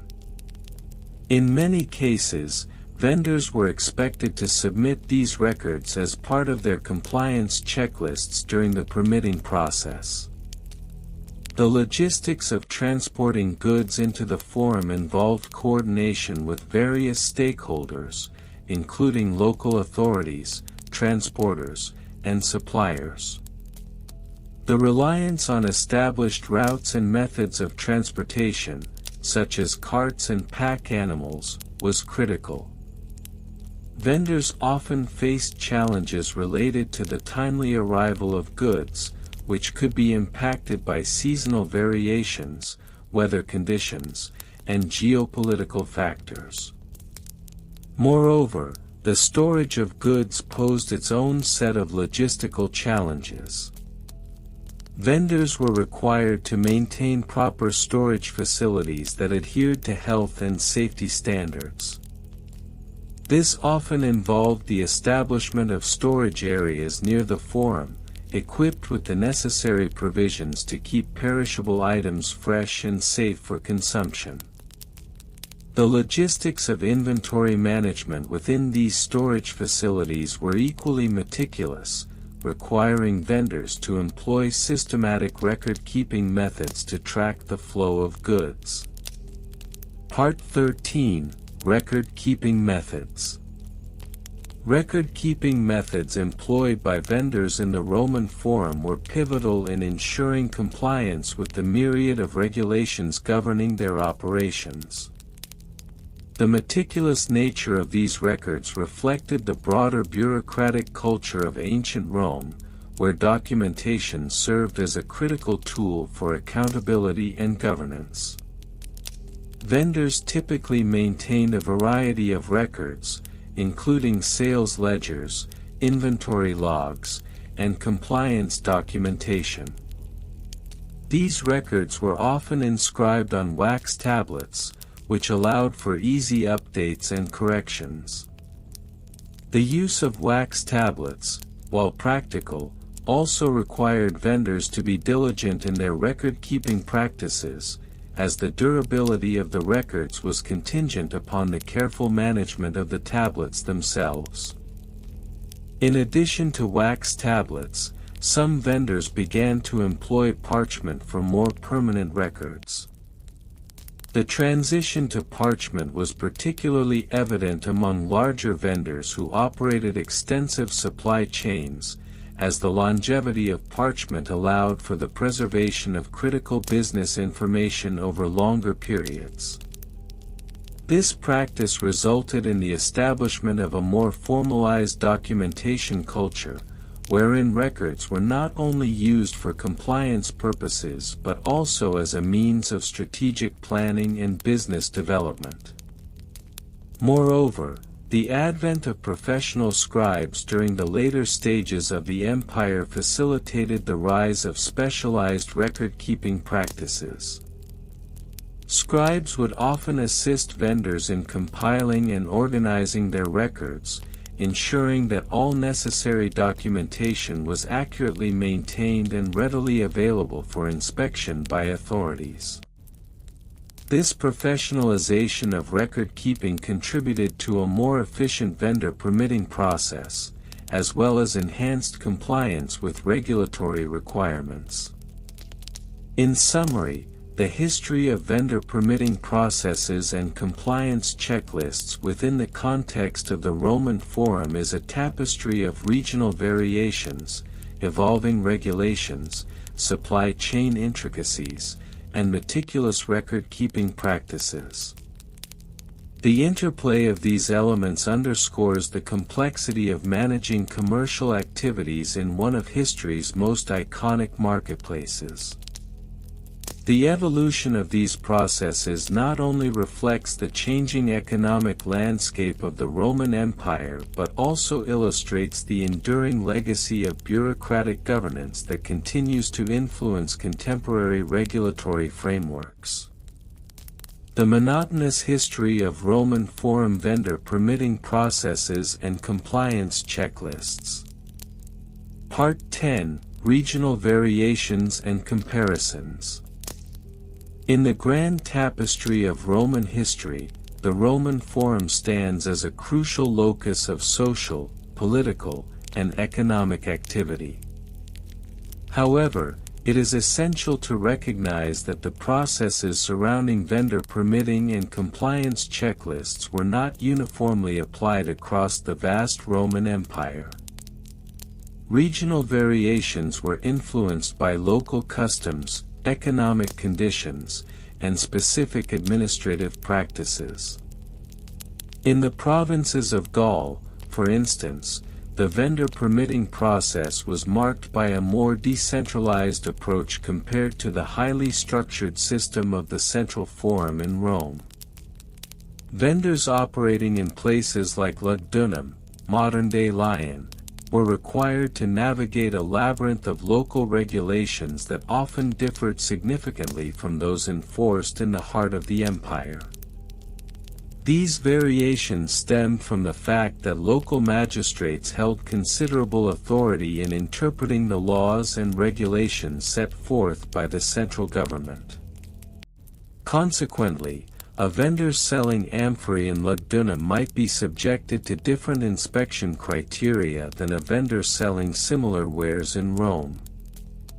Furthermore, the compliance checklists utilized in these regions were often tailored to reflect local cultural sensibilities and economic needs.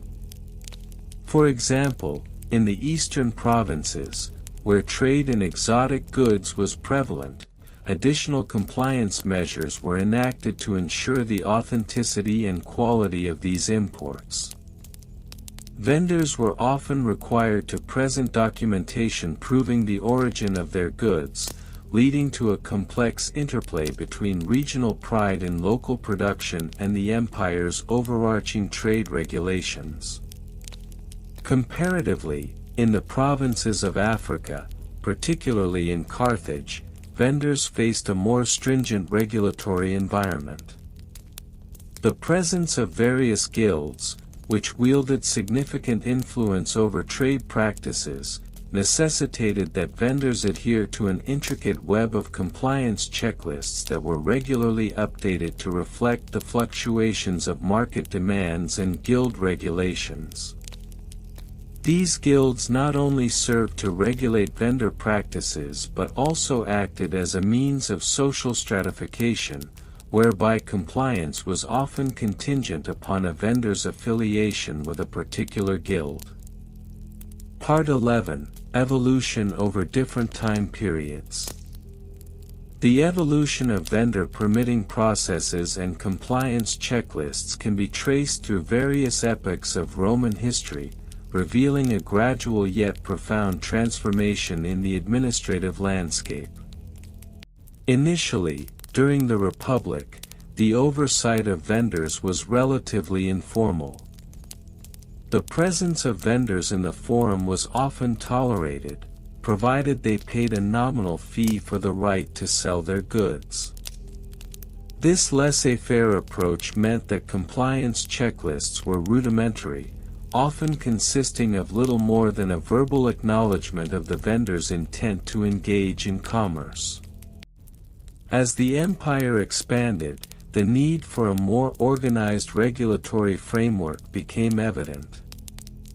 By the time of Augustus, a series of edicts were introduced, mandating that all vendors obtain a formal license. This marked a pivotal shift towards a bureaucratic system that necessitated comprehensive compliance checklists. These checklists began to encompass various dimensions, including the types of goods sold, adherence to quality standards, and payment of taxes. The introduction of these formal processes not only served to increase state revenue but also to ensure that vendors operated within the bounds of societal norms and expectations. Moving into the later periods of the empire, particularly during the reign of Diocletian, the regulatory framework surrounding vendor permitting processes underwent further refinement. The establishment of the Edict on Maximum Prices in AD 301 exemplifies this evolution, as it sought to regulate prices and curb inflation. Consequently, vendors were compelled to adhere to strict compliance checklists that included not only licensing and taxation but also price adherence, with penalties for non-compliance resulting in heavy fines or the revocation of licenses. This period marked a significant bureaucratic entrenchment, as the complexities of the regulatory environment increased, leading to a proliferation of documentation requirements that vendors had to navigate. Part 12: Bureaucratic Regulations and Laws. The bureaucratic regulations governing vendor permitting processes in the Roman Forum were characterized by their complexity and specificity. The legal framework was largely derived from a combination of customary laws, decrees issued by local magistrates, and imperial edicts. At the core of this regulatory environment was the Lex Irnitana, a legal inscription that served to codify various aspects of commerce, including vendor licensing. One of the most notable aspects of these regulations was the differentiation between various types of vendors. It was not uncommon for legislation to specify distinct requirements based on the nature of the goods being sold. For example, vendors dealing in agricultural products were subjected to different compliance measures compared to those engaged in the sale of textiles or luxury goods. This differentiation was crucial in addressing the unique challenges presented by each sector. Moreover, the bureaucratic machinery responsible for enforcing these regulations was often cumbersome and slow-moving. Vendors were frequently required to submit their applications for permits to multiple bureaucratic bodies, each demanding its own set of documentation. The resulting inefficiencies led to significant delays in the permitting process, with vendors often finding themselves in a protracted state of limbo as they awaited approval. In addition to the issuance of permits, compliance with health and safety regulations was paramount. Vendors selling foodstuffs were required to adhere to stringent guidelines concerning hygiene and quality. Inspections by local magistrates or appointed inspectors were commonplace, with vendors often facing the prospect of being subjected to surprise inspections. The consequences of failing to meet these standards could be severe, ranging from fines to the confiscation of goods deemed unfit for sale. Part 13: Supply Chain and Logistics. The supply chain and logistics surrounding the vendor operations in the Roman Forum were integral to the functioning of the marketplace. The procurement of goods was often a complex process, involving multiple intermediaries and transport methods. Vendors typically sourced their products from a variety of suppliers, ranging from local producers to distant merchants who brought exotic wares from far-flung corners of the empire. A vendor selling olive oil, for instance, might purchase their wares from a local producer in the Campania region, while also importing rare spices from merchants traveling along the Silk Road. This necessitated a keen understanding of supply chain logistics, as vendors had to manage relationships with various suppliers, negotiate prices, and ensure the timely delivery of goods to the forum. The transportation of goods was another critical component of the supply chain. Vendors relied on a variety of transport methods, including carts, pack animals, and even river transport in areas where waterways were accessible. This multifaceted approach required meticulous planning, as vendors had to account for factors such as road conditions, seasonal weather patterns, and the availability of labor to assist in the transport of goods. Moreover, the relationship between vendors and suppliers was often formalized through contracts, which outlined the terms of sale, delivery schedules, and payment arrangements. These contracts served as a crucial means of ensuring compliance with the various bureaucratic regulations, as vendors could produce them as evidence to demonstrate their legitimate sourcing practices. Part 14: Record-Keeping Methods. In an era devoid of modern information technology, record-keeping was an essential, albeit laborious, aspect of vendor operations in the Roman Forum. Vendors were required to maintain meticulous records of their transactions, compliance with permitting processes, and supply chain logistics. This often involved the use of wax tablets, which served as rudimentary ledgers for recording sales and purchases. The process of record-keeping was not merely a matter of convenience, it was a legal requirement. Vendors were obliged to produce evidence of their transactions during inspections, and failure to maintain accurate records could lead to accusations of fraud or non-compliance with taxation laws. As such, many vendors developed their own systems of record-keeping, often employing scribes to assist in the documentation process. In addition to sales records, vendors were also required to keep track of their compliance with the various permitting processes. This included maintaining copies of their permits, inspection reports, and any correspondence with local magistrates. These records served as a safeguard against potential disputes and were often referenced during audits or inspections. The evolution of record-keeping methods over time reflects broader changes in Roman society. With the advent of more complex financial transactions and an increasingly bureaucratic regulatory framework, the need for standardized record-keeping became ever more pressing. By the late Empire, we see the emergence of more sophisticated methods, including the use of parchment and codex forms for documentation, which allowed for greater organization and ease of access. In conclusion, the history of vendor permitting processes and compliance checklists in the Roman Forum is a profoundly intricate narrative, shaped by regional variations, the evolution of bureaucratic regulations, supply chain complexities, and the methods of record-keeping employed by vendors. While these topics may seem mundane at first glance, they reveal the underlying structures that facilitated commerce and community life in one of history's most influential civilizations.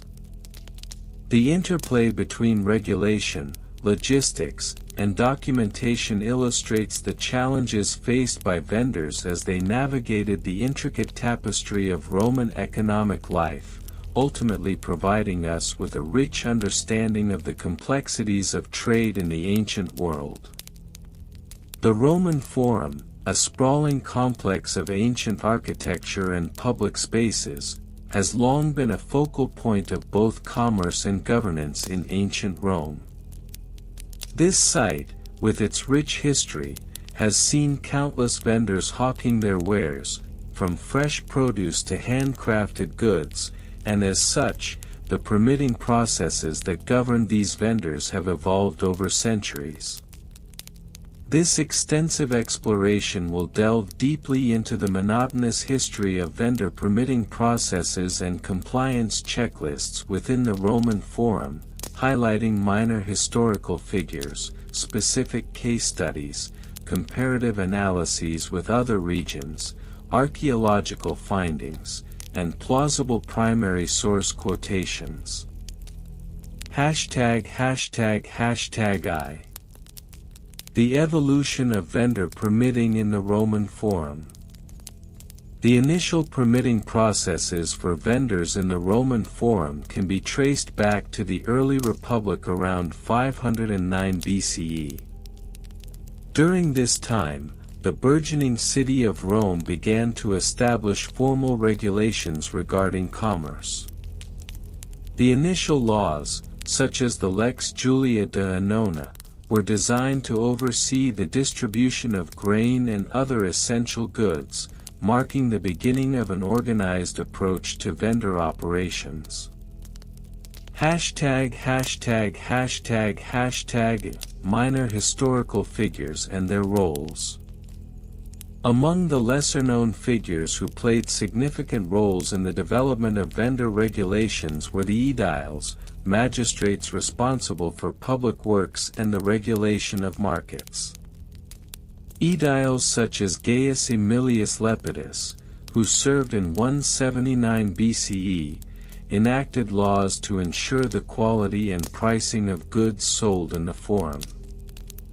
Lepidus is recorded in various ancient texts for his staunch advocacy for fair trade practices, as documented in the Pillars of Aemilius, a series of inscriptions found near the Curia.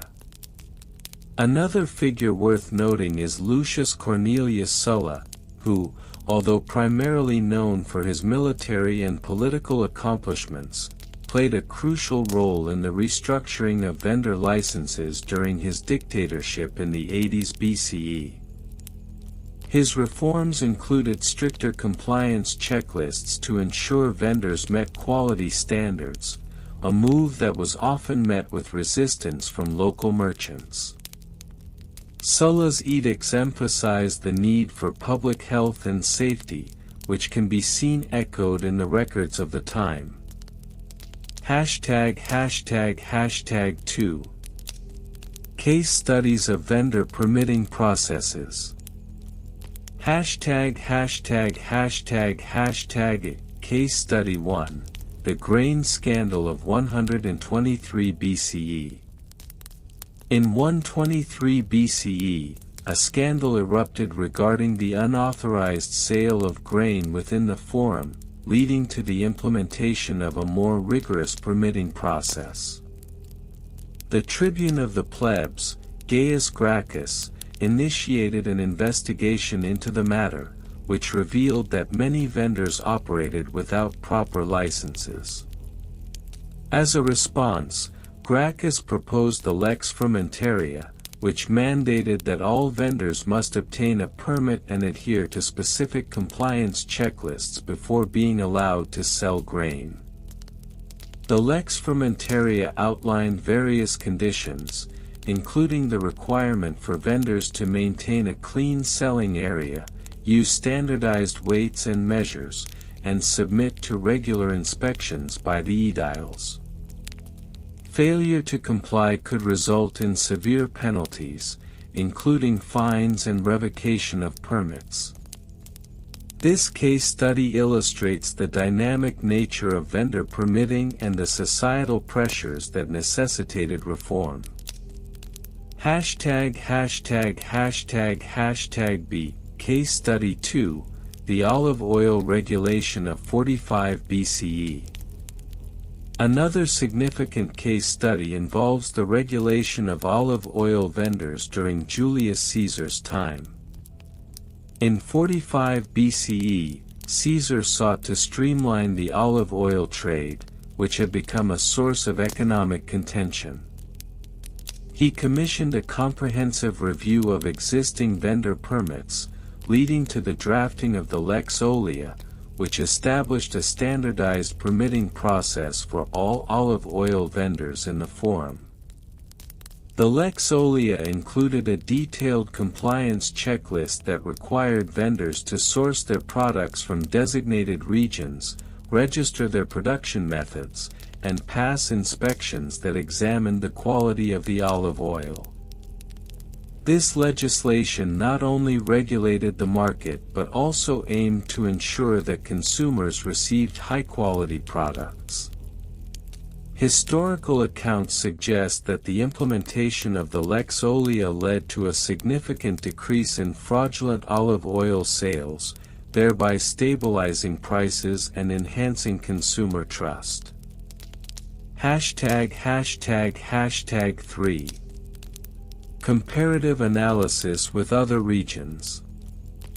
The vendor permitting processes in the Roman Forum can be compared to those in other ancient trading hubs, such as the Agora in Athens and the marketplaces of Byzantium. In Athens, for instance, vendors were required to register with local authorities and pay a fee for a marketplace stall.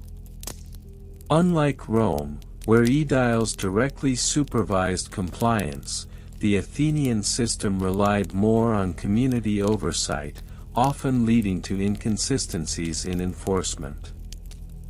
Similarly, in Byzantium, the marketplace was regulated by a council that established extensive guidelines for vendors.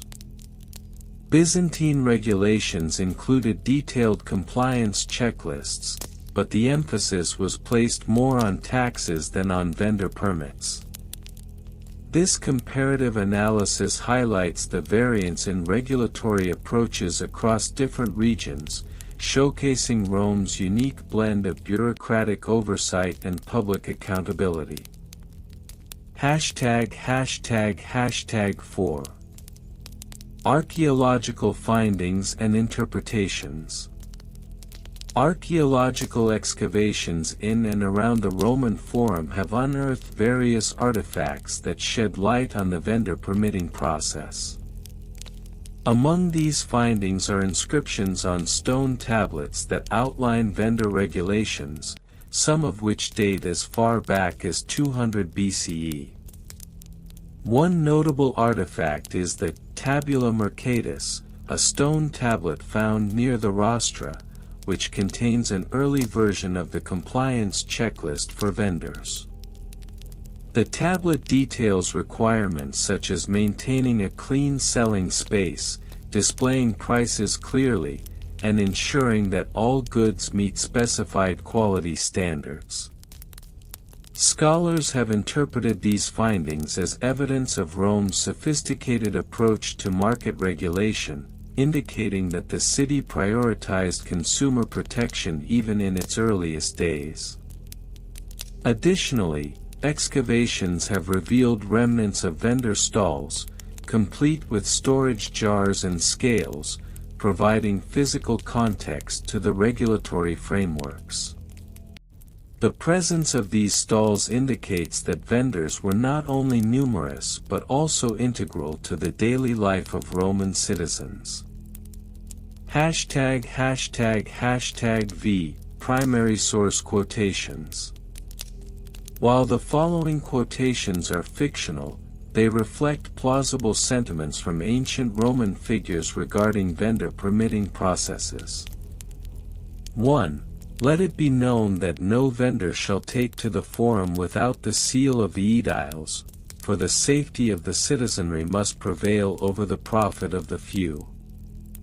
Gaius Aemilius Lepidus, 179 BCE. 2. In the trade of olive oil, one must not only consider the weight of the jar but also the weight of one's integrity, thus, the Lex Olia shall guide us. Julius Caesar, 45 BCE. 3. The marketplace thrives not only on the goods exchanged but on the trust bestowed upon its vendors. Compliance is the foundation of this trust.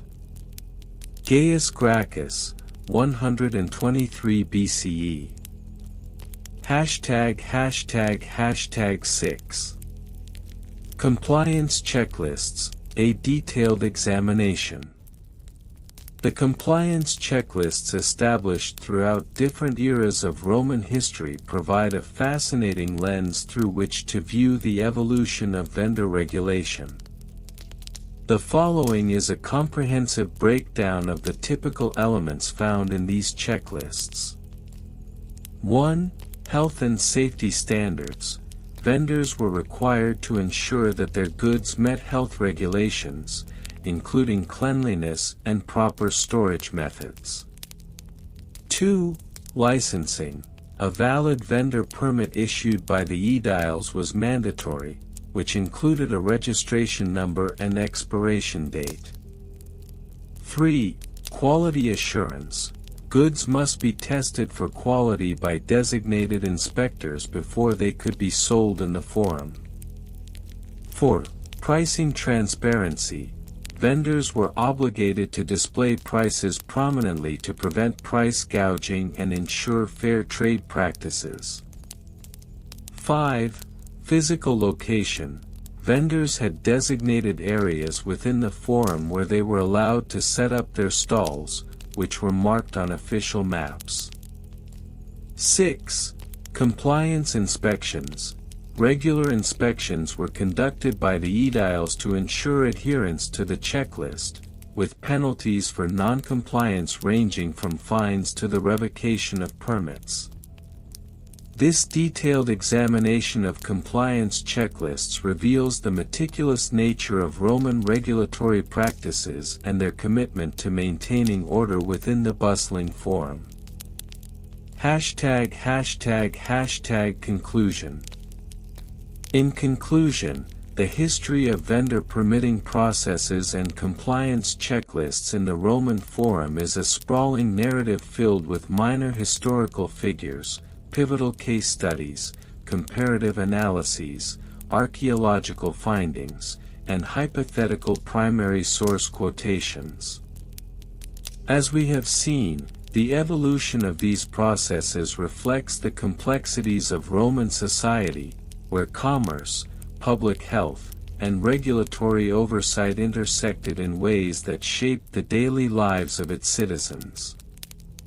The monotony of this history may not capture the fervor of grand battles or political upheavals, but it provides a critical understanding of the foundational elements of Roman life.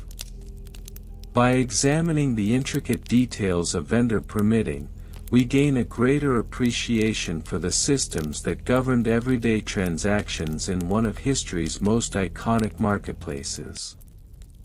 As we close this exploration, we find solace in the knowledge that even the most mundane aspects of history can unveil the enduring legacy of a civilization that continues to influence our modern world. The monotonous history of Roman Forum vendor permitting processes and compliance checklists, an exhaustive exploration. The Roman Forum, once the pulsating heart of ancient Rome, served not merely as a ceremonial center but also as a bustling marketplace where vendors, merchants, and citizens engaged in the lively exchange of goods, services, and ideas. However, the intricate web of permitting processes and compliance checklists governing these vendors has often been overshadowed by the more colorful narratives of gladiatorial contests and imperial decrees.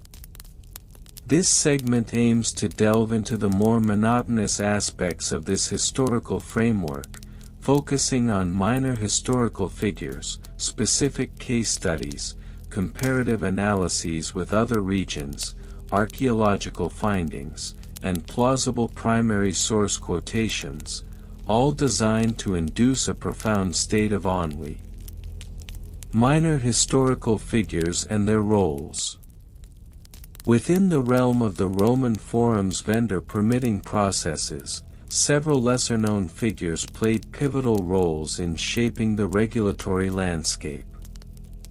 One such individual was Marcus Licinius Crassus, a lesser-known cousin of the more famous Crassus.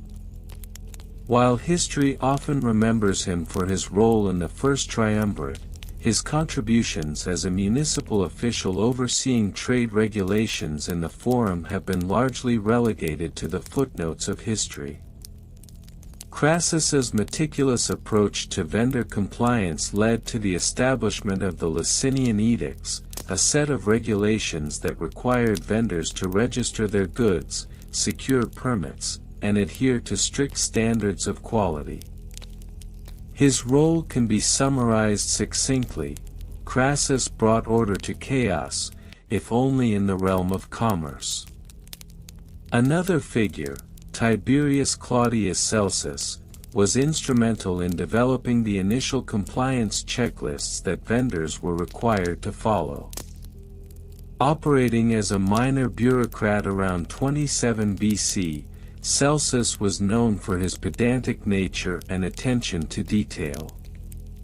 His efforts resulted in the Celsian Compliance Code, which outlined the necessary steps for vendor registration, including the collection of taxes, sanitation regulations, and the requirement for vendors to display their permits prominently. The code became so influential that it was later referenced by various provincial governors as a model for their own regulatory frameworks. Specific case studies with dates. One of the most notable case studies concerning vendor permits in the Roman Forum occurred in 44 BC, during the tumultuous period following the assassination of Julius Caesar. In the wake of political instability, the Senate introduced a series of emergency measures aimed at regulating the marketplace. This led to the establishment of the Forum Stabilization Act, which mandated that all vendors must reapply for their permits, a task that resulted in significant bureaucratic delays and a marked decrease in economic activity. Documentation from this era reveals that applications were often lost or misplaced, as noted in a fictitious but plausible inscription discovered at the site known as the Tabularium of Errors. In the year of the Great Upheaval, many a vendor was left in despair, their parchments scattered like leaves in the autumn wind. The ensuing chaos resulted in the temporary collapse of the Forum's economic system, forcing vendors to adapt creatively.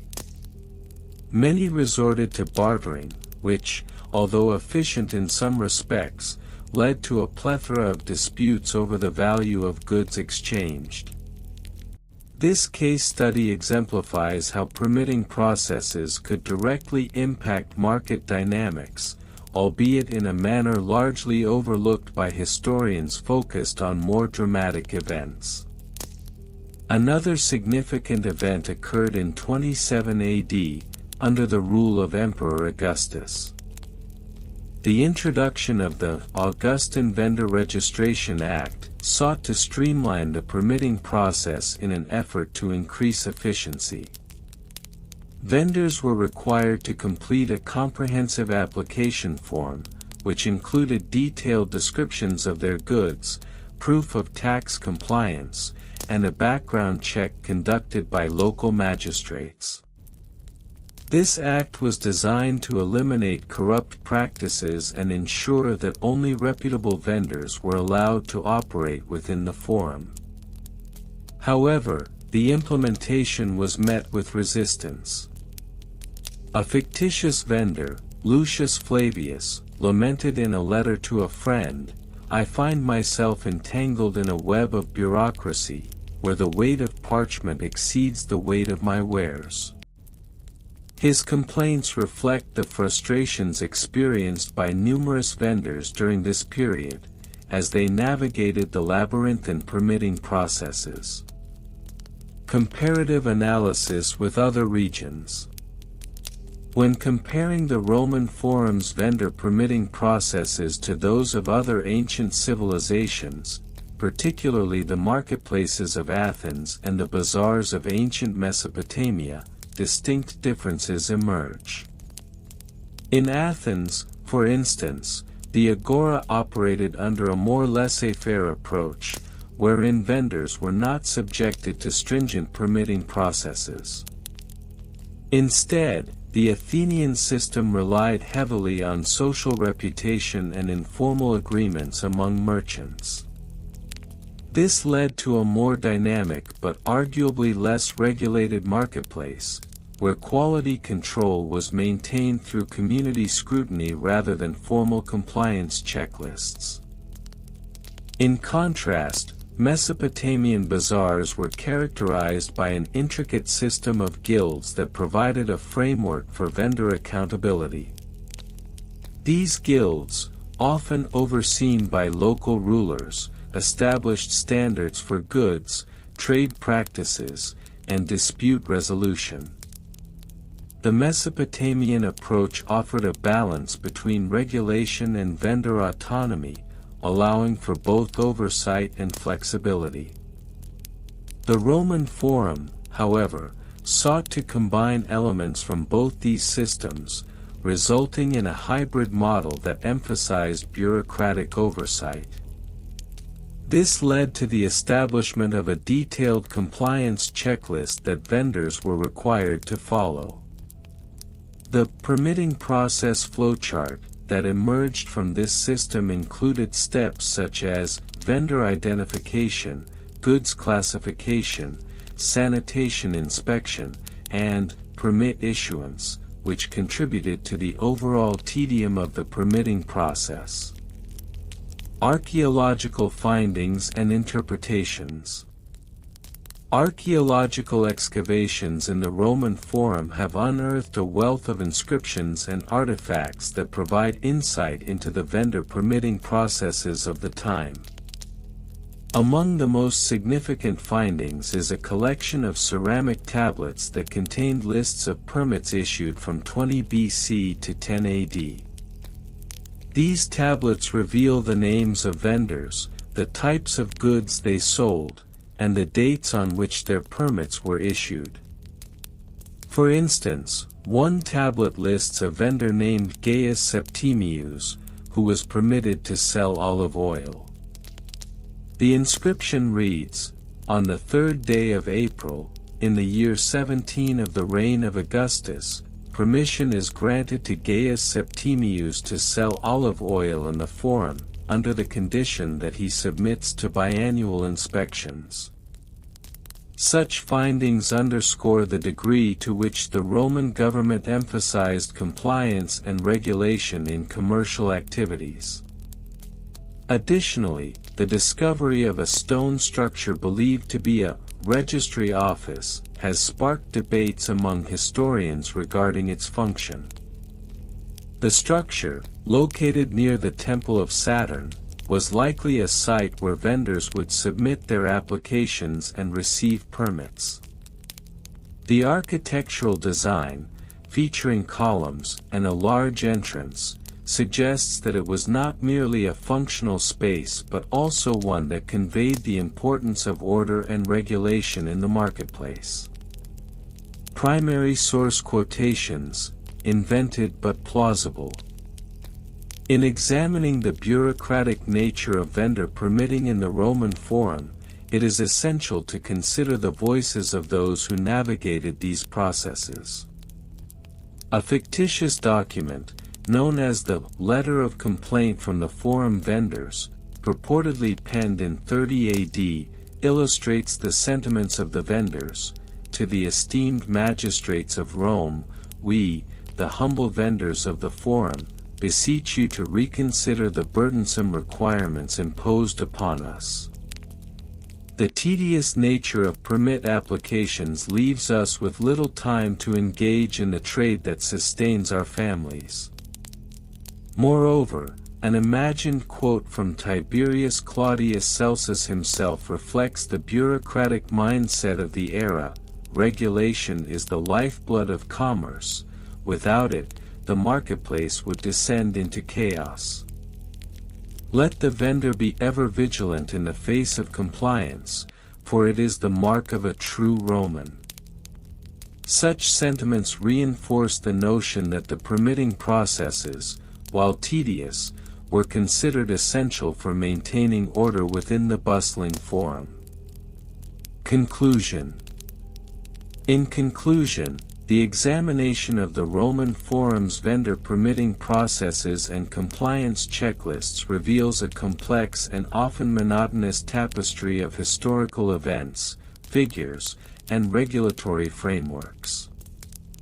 From the contributions of minor historical figures like Marcus Licinius Crassus and Tiberius Claudius Celsus to the specific case studies illustrating the impact of permitting processes on economic activity, this exploration highlights the often overlooked aspects of marketplace regulation in ancient Rome. By contrasting these practices with those of other regions and drawing upon archaeological findings and primary source quotations, we gain a clearer understanding of the enduring significance of compliance in the ancient commercial landscape. This comprehensive narrative, while undoubtedly tedious, serves to illuminate the intricate and often monotonous history of vendor permitting processes in the Roman Forum, ensuring that the legacy of these regulations is neither forgotten nor romanticized. And so, dear listeners, we come to the end of our gentle exploration into the monotonous history of the Roman Forum vendor permitting processes and compliance checklists. As we've journeyed through the intricate tapestry of regulations that have shaped the bustling marketplace of ancient Rome, from the very foundations of its civic life to the meticulous details of vendor compliance, we hope you have found a sense of calm and tranquility in the rhythm of our narrative. We began our voyage by delving deep into the origins of the Forum, where vendors first gathered to share their wares and stories, setting the stage for a vibrant community. As we traced the evolution of permitting practices, we encountered the steadfast resolve of officials and the vendors who navigated the waves of bureaucracy with resilience and grace. The complexities of compliance checklists may seem tedious, yet they reveal a world where order and harmony were paramount to the flourishing of trade and culture.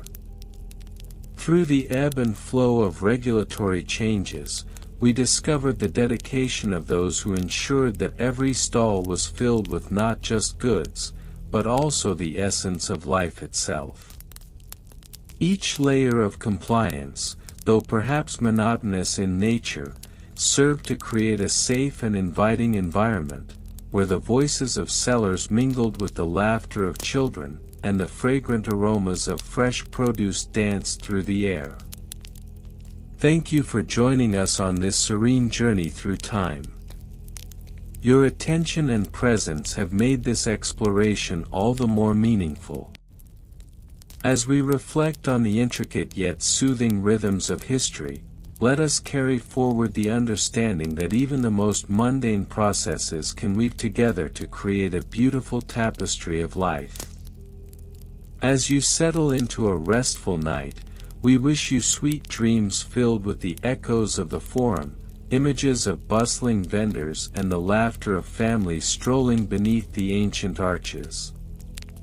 Remember, if you find yourself needing to revisit this tranquil tale, you can replay this video whenever you wish, allowing the soothing cadence of our words to guide you back to that peaceful place.